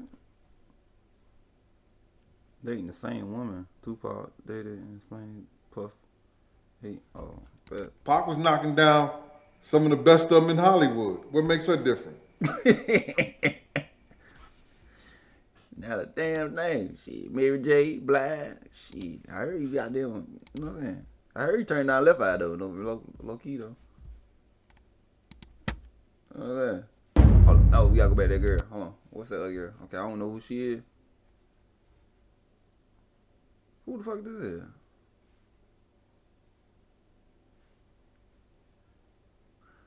Former Bad Boy Record president. Oh, this the president. Oh, let's see what the president say. The president. That's the Tupac. Oh, yeah. This the president. Bad Boy president. All right, bet. Let's see what he say, twin. She said when Tupac dropped Hit 'Em Up and he said that he had relations with Faith, what was the reaction around Bad Boy? Yeah, that was bad. You know that was bad. That was bad for everyone involved. Because if she felt a way about something that Biggie was doing, then hell hath no fury like a woman scorned. You know what I mean? So if she felt hurt, and if she was out in LA and was in a scenario with Tupac in regards and in and around that time, then yeah, you know that that's something that hits the bullseye on any target. From a money level, business level, street level, to just a societal thing where people are talking about it. It got people talking and buzzing, and I don't know. Biggie didn't tell me. He didn't call me up in the middle of the night and say, "Yo, man, you my friend, and this is how I feel." We didn't have that type of relationship, but I'm sure whoever he talked to, just being a man, I know that had to have affected him. I knew it affected him based on what we had to do as a company to protect him in it and protect her and protect our name and our brand in the middle of the fight. So if he was all good with it, we wouldn't have went those extra steps. So it did affect him. When Tupac got bailed out of prison by Suge Knight and he joined Death Row, did y'all find out once it happened? Because Faith, she said she had no idea that Tupac was on Death Row until she flew to LA and she got in the studio with Tupac and she seen a whole lot of Death Row artists like Corrupt in the studio. That's when she found out Tupac was on Death Row. What you think about that? I've never heard that statement from her, but I don't know how to make sense of that since it was, I think, widely known in the music world that he signed a contract while in Clinton with Suge. And based on that information, how important that would have been to us, it would have filtered down through every corner of Bad Boy. My thing is, why he ain't talking about shit, but my thing, he wasn't mad about shit. Why he choke up? Cause they put that in the movie too. I don't know. Y'all said she know her pattern. Let's see. What's she?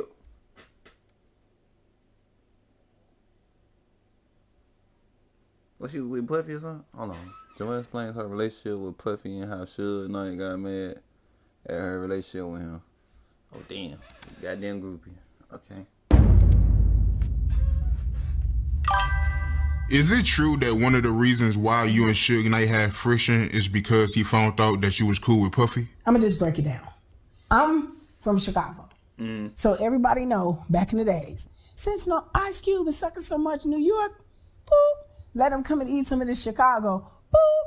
So when the West Coast niggas get mad at another West Coast niggas, they expect for everybody in their crew to take the beef. So we did that record, and then at the same time, I hung out with Jay-Z, Puff Daddy, Mike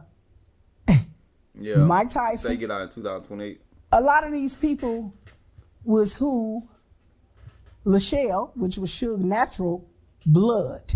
She was my best friend. We grew up kind of like homegirls, but she adopted me more like a sister, but I called her my cousin, but she was Suge's real cousin. So we used to fly to New York in the midst of all this of Death Row, like popping and, you know what I'm saying? So at that time, Bad Boy was the shit and we was the shit. So Puffy asked Lachelle, did she want to come out of town? And she was like, yeah, and then she said, I'm gonna bring Jewel with me. So he was like, Jewel? He was like, I heard she be writing them lyrics. I want her to write for Total, which was a group he had. Everybody know Total, they blew up. Oh, Total, okay, yeah. So we went ahead, we went out to New York. Whoo, that nigga Puffy is a first class nigga, let me tell you. He put us up in a hotel where Michael Jordan, Mike Tyson, they was all staying. So I come down to the lobby, there go Michael Jordan, you know what I'm saying? So you know, I might be buying them tennis shoes. They high as hell. Look, Michael, you ought to do like a buyback program. People turn in your shoes, you give them a discount, you donate those shoes to like the homeless people, and then you give them a $100 discount. But anyway, I bought all Jordan shoes. We at the same hotel, Jordan sitting right at the lobby when I come down, you know what I'm saying, to meet with Puffy. Puffy pull up in a horse and carriage. Oh, he a first class act. We go to a club, I meet Jay-Z and what's his name, Damian Dash, all them people, you know what I'm saying? We didn't really know before then, but through Lachelle, I met all them. And Puffy was really a good dude. He was like, I heard about your writing skills. Yeah, I want you to write for Total. So he didn't try to, one of the homegirls that worked for Death Row at that time, her name was Kim Hassan. She got the word back to Suge that Puffy tried to buy my album. Everything blew up from there. Puffy never tried to buy my album. So, Mary J, I didn't really know her, but I knew of her because KC was like, he was like a brother to me. I'm finding out who she is, though. I don't know now. I ain't never seen him before. I just clicked on because it said Faith.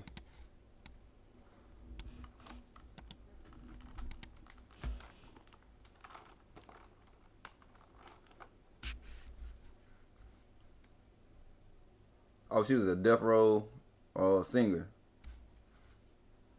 Okay, she was a former death row singer. You get to juice shit. You get to juice shit. And most importantly, they took care of their bitches. Oh, she a Diddy lover. I ain't gonna fuck that. She a fucking Diddy lover. I bet he did take care of y'all.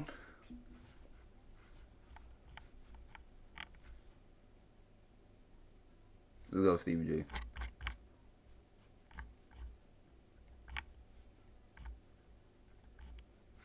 I appreciate y'all got me right here, though. We up here, twin. I'll see y'all.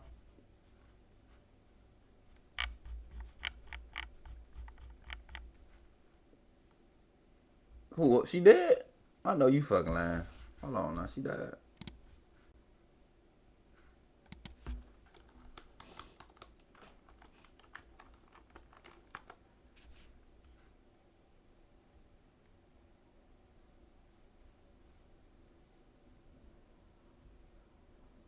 Damn. In 2022? Oh, Lord. Poor little thing. This was 4 years ago then. Hold on. 5, 4. Oh, this the round of time. Ooh, that's crazy. But I tell you, it be like, but whoever had something to do with that Biggie and Tupac and all that shit back there, something always happened to him, bro. Every damn time. Damn. Like, word.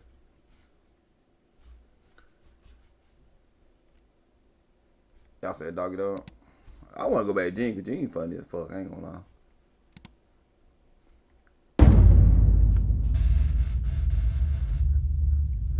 She died when Snoop Dogg. How surprised was you when you seen them dating? Faith and Stevie J. Yo, when Stevie J started messing around with Faith, I knew allegedly the drugs had got to her and the drugs had got to him. Is no way in hell corny ass Stevie J, cornball ass Stevie J was anybody that I could ever see after knowing the dudes that Faith used to be around and used to be with. Now she's dealing with Stevie J. Yo, bro, cocaine is a hell of a drug. I ain't gonna lie, you sound like you hurt, boy. You wanted some of that. You wanted some of that Faith back in the day, boy. You just said the other interview. That boy hurt by that, boy. It's a hell of a drug. Cause there's no way she gone. That a person that helped you produce music for your ex-husband and produce music for you singing your love to Big is a type of dude that you want to go back and be with them. I was shocked. Bro, to be totally honest, man, when I first saw Faith on stage at the Palladium. Yeah, there we go, though. Yo, she was drop dead gorgeous. Yo, I'm talking about drop dead gorgeous, brother. Motherfucking two pigs in a bucket. She was thick as thunder. She had the white, thick as thunder. I ain't like never heard that silver. before. She had like the silver hot pants suit on, and she was singing. I was like, yo, damn, who the fuck is that? They said, yo, that's Big's wife. And I said, Big? Big's wife? And then they said, yeah, that's Big's wife. I said, damn, what's wrong with her? You know what I'm saying? Because I used to joke like that. I said, damn, what's wrong with her? You know what I'm saying? They said, no, man, I was like, yo, man, leave that alone. But to see her with Stevie J, man, I was like, no. And then, Big was the type of dude that had mad charisma. When you get to know him and be around him, you can see why honeys go at him, other than the fact they think he got a lot of money and that he gonna spend that money because he gotta spend that money. You understand? Because him and his status, they get past all the looks and everything. You know, to be totally honest with you. You understand? Bye. That's why, you know, his own man was jealous. I gotta go back to that shit. How you said that shit? That shit got done. He gonna make me start saying that shit. Like, I don't know how you say that shit. Was anybody that I could ever see after knowing the dudes that Faith used to be around and used to be with. Now she's dealing with Stevie J. Yo, bro, cocaine is a hell of a drug. It's a hell of a drug. Because there's no way that a person that helped you produce music for your ex-husband and produce music for you singing your love to Big is a type of dude that you want to go back and be with them. I was shocked. Yo, bro, to be totally honest, man, yo, when I first saw Faith on stage at the Palladium, yo, she was drop dead gorgeous. Yo, I'm talking about drop dead gorgeous, brother. Motherfucking two pigs in a bucket. She was thick as thunder. She had the white, like silver, she had like the silver hot pants suit on, and she was singing. I was like, yo, damn, who the fuck is that? They said, yo, that's Big's wife. And I said, Big? Big's wife? And then I said, they said, yeah, that's Big's wife. I said, damn, what's wrong with her? You know what I'm saying? Because I used to joke like that. I said, damn, what's wrong with her? You know what I'm saying? They said, no, man, that's what they did. I was like, yo, man, leave that alone. But to see her with Stevie J, man, I was like, no. And then, yo, Big was the type of dude that had mad charisma. When you get to know him and be around him, you can see why honeys go at him, other than the fact they think he got a lot of money and that he gonna spend that money because he gotta spend that money. You understand? Because him and his status, they get past all the looks and everything. You know, to be totally honest with you. You understand? That's why, you know, his own man was jealous of him, D-Rock. D-Rock. You understand? I used to see girls scream and holler at Big and used to fall out on the floor crying. And then D-Rock used to say, Ma, you doing that for Chris? For Chris? I was like, yo, this nigga right there. But to see Stevie J go to Faith, man, listen to me. That's some asinine backwards. This motherfucker crazy. See Stevie J go to Faith, man, listen to me. That's some asinine backwards that you would never expect to happen. But that's the music industry. That's Hollywood. Anything could happen. Yeah. So for you, you look at it as betrayal. Hey, appreciate you subscribing to the Betrayal at the worst. You can't even think of a word for that. Betrayal? Man, come on, man. All the women in this world, you understand? Now, I ain't gonna lie. He hating. I ain't gonna lie. You can't hate, man. Hey, you can't hate, bro. Hey, if you slide nothing get there, you can't hate on another man for that shit. You know what I'm saying? Can't hate on that, bro. I mean, Biggie gone, bro. You can't hate on that man, bro. Yeah, I'm sliding on that shit too. Yeah, you talking about that? You know what I'm saying? Shit, chat, y'all do the same thing. Don't lie. If he was gonna just now, let's say like my brother, like my blood brother type. You know what I'm saying?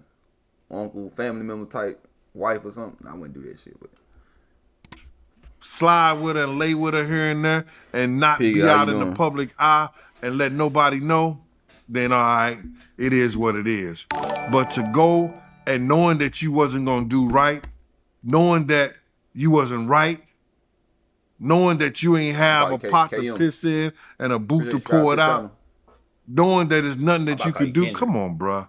Yo, that nigga was foul for that, bro. He was foul in so many different ways to deal with his partners. You know what? I wouldn't say him and Big was partners, but y'all was cool. Y'all was close. Y'all did music, you know, like that. You know, it's no way. You understand? You know, she could have been sitting there butt the F naked, and I wouldn't have touched her with a 10-foot pole, man, because I knew Big. You understand? yeah, I ain't gonna lie, Gene. Stop the cap. Hey, stop this. Yeah, nah. Yeah, I ain't gonna lie. I'll risk it for the biscuit. You know what I'm saying? But you know, some people ain't got that kind of moral rights. You see how he do. You see what he's about. You know what I mean? There's no way.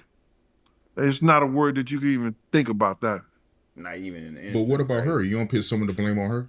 Well, I can't judge No way out. and put myself in a position to think nor feel what that woman could feel. I don't know. I can only give you from a man point of view. And a man point of view that's been around dudes and we all in the same clique all around each other.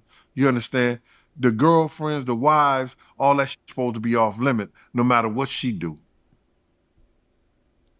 That's why I said she could be straight butt naked walking in the room ready.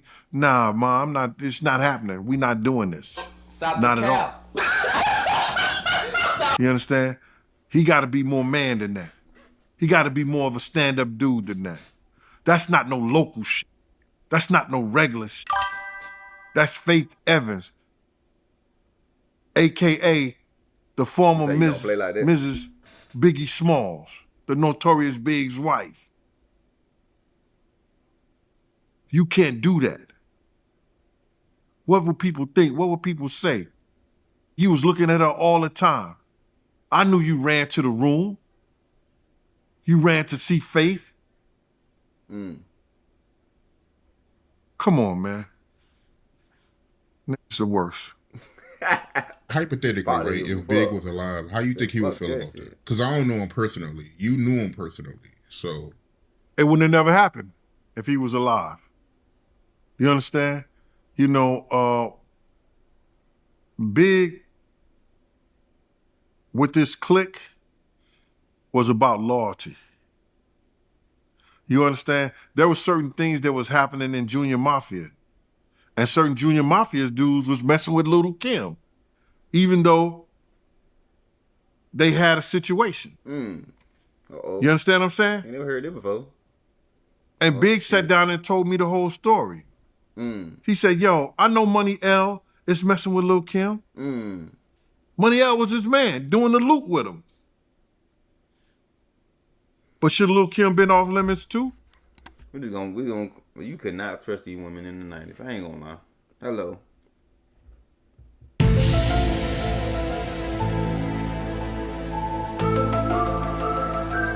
Get it out. Yeah, no man. Just get it out. Yeah, it is too many out there. There was a lot of stuff that was going on in that whole clique, bro. And Big sat down there when in the Winnebago, when he was telling me his whole life story, what he was planning on doing, how he was doing, and what he was doing. I seen that a lot of them wasn't that close, and they was there for the ride. So to understand how Big would have felt, it would never got to that feeling. Stevie J wouldn't have dared. Stevie J wasn't no tough dude, bruh. I don't know where you get this gangster shit from. I don't know where Stevie J get now all of a sudden, you know, what he'll do and how he'll do something and everything. The dudes I know in the Bronx and Harlem ain't rocking with him like that no more. I love that. So y'all think she supposed to be off limits?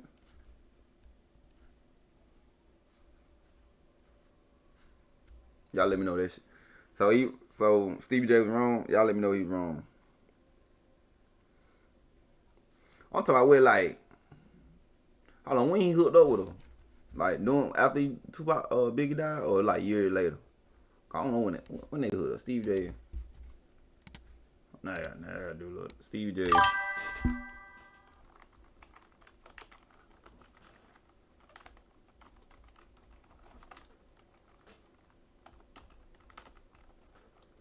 When they hooked up.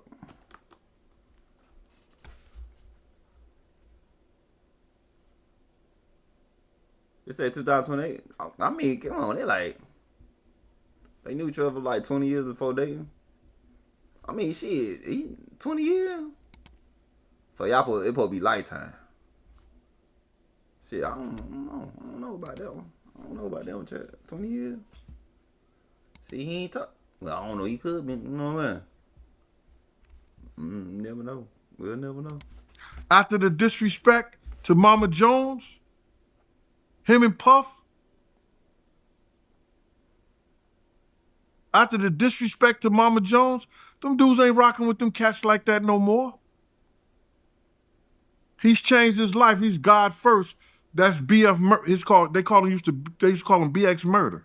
He goes by the name of God's First. You understand now? He used to run all the Bloods over there in the valley and all that. He used to back Stevie J, Bad Boy, and all, Wolf and them and their whole crew. But when those dudes came out of jail, Corey and them, and they disrespect Mama Jones, when Puff disrespect Mama Jones, all that shit got thrown out the window. Stevie J don't get no pass no more. Them niggas gotta hire police. So he would have never tried to do nothing like that if Big was alive. How would Big feel? Big would have never had to feel that or feel nothing because it would have never happened. I mean, you should. Those cats was so motherfucking scary, man. They wouldn't have bust a grape in a wine factory. All that tough talk, all that stuff they doing now for the internet, they wasn't like that. They had to hire people to be around them to make sure they was good. But it sounds good for the internet, bro. Sounds good for the internet. Damn. So Steve J, your ass was wrong. You was wrong for that. You was wrong for that at that point.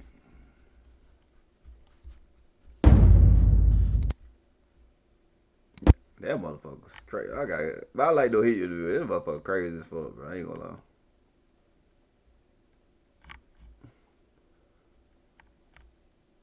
Hey, how many interviews she got? Damn. Faith and saw her older, like got a whole bunch. Ooh, she was bad back in the day. Ooh, Lord. I'm gonna watch right now.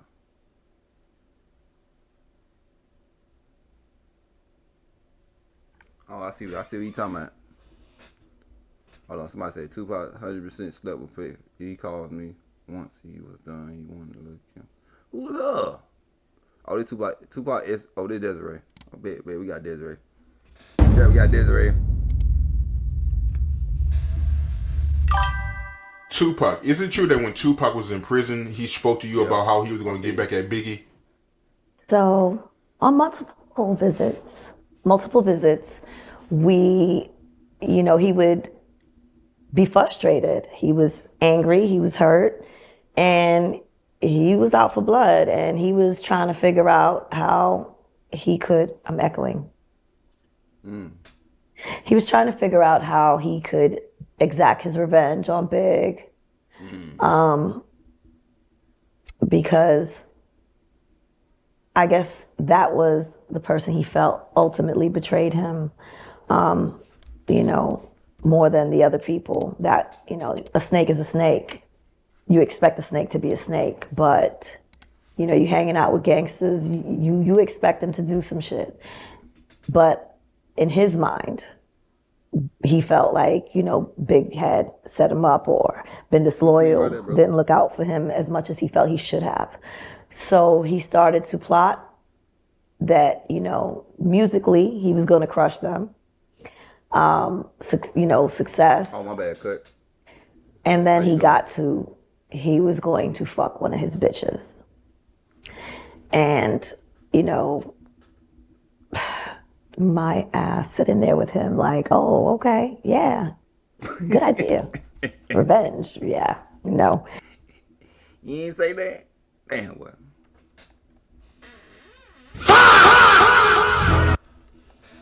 Ooh, we got a lot of money and fame, but you can do whatever you want to. They just be sitting there. Shit, you can't do that now. Shit, you be a regular dude. Oh, they ain't going for that. And so he was like talking about Lil Kim or Faith, and I kind of interjected because I was like, when I was outside, because at this time that's when I was kind of staying up there, and I was living in the hotel, and I was like, well, I was partying with them before I knew you had problems and stuff like that, and everybody in the street knows Big's fucking with mad bitches. The groupies is chasing him around. I mean, I don't bet she gonna lie. He's with it. She going to his You going to prison? See this? Going to prison? See Tupac. And she knows because Like the streets know. Anytime everybody's talking, you know, they having problems. So I was like, Kim seems more loyal to him. Rock, appreciate you subscribing. I don't know if she would let you do that. So, you know, I was like, probably Faith would be. What you mean? She was, Jean said she was just messing with one of Junior Mama motherfucker. I don't know. Could he hit to it? Could he hit Lil Kim? Could Tupac hit Lil Kim? I don't know about that one, twin. I don't know about that one. I think on it. On the damn play. The weaker link out of the two. So ain't nothing like a woman scorned. And yeah, she was scorned for real. You know, he was like, word. But, you know, he was no more excited to fuck neither one of them than the other. So, you know. But when he came out, I guess as fate would have it, he ended up bumping into her at that party. That crazy how she used that shit. And, you What's know. up, brother? How you doing? I got a phone call the next day. He called me and he's like, I did it. And I'm like, what? What you did? He's like, that bitch just left my hotel. I was like, what? He's like, yeah, I fucked Faith. And I was like, oh. Okay, great. Got off the phone with him, started throwing up violently. You know, I guess in essence, while we sitting talking about it, it was cool. When he actually did it, you know, it kind of bothered me. But I could say this, that man ain't never lied to me one day in his life. I've never caught him in a lie. Good, bad, or indifferent. He always kept it real with me. So, you know, I don't see why he would lie ever on his dick. But, you know, I told you before, the girl got a kid with somebody. Bro. She probably, you know, matter of fact, I don't even want to say all that. I say he ain't lie. And he didn't. Hey, she fought with Pac. And when I went to, wait. I don't give a damn, nobody say. She fought with Pac here, man. I fought with him. You know what I'm saying? I believe him. And when I went to LA, he played, you know, Wonder Why They Call You Bitch. Her version, of course. But he said, you know, they blocked it. He couldn't, you know, put it out. But he was like, yeah. He fucked her, had her sing the song, you know, to be extra funny. And I was like, all right, my nigga, I see you. So, yep, that is that.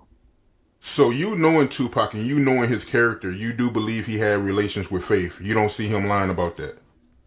Yeah, I believe it. Why would he call me, of all people, to call me and just say that he just fucked up the next day? Like, I never knew him to be a liar. I'm glad they ain't had iPhones and shit back in there. Ooh, Lord, we would see. That's what we needed. We needed iPhone and stuff back in the day. You know what I'm saying? She got recorded and all type of shit. You know what I'm saying? Ever. I don't think you could bring anybody here that can sit there and say, he lied. I don't know. Because whether it hurt my feelings, I liked it, didn't like it, he always kept it 100. And, you know, that's why I rocked with him the way I did, because I never felt like he was being deceitful to me or trying to play me. So with 100% certainty, yeah, he fucked her. Shit, everybody wanted a piece. I believe it because, like, she got pictures that she went to jail, this motherfucker. She went up to the jail and visited and shit. So, you know, you a man in jail, you gonna tell everything, you know what I'm saying? Even after that shit. You know what I'm saying? I believe him. And a lot of them were getting a piece of him. And he was, you know, if you look at the women that he's been with, they're all beautiful women. Yeah, ain't gonna lie, he don't miss, though. You know, no, so Mary J. Blige now. Why? No, hell no. Hell no, Yeah. Hell no, hell there. Mary J. Blige now. You know what I'm saying?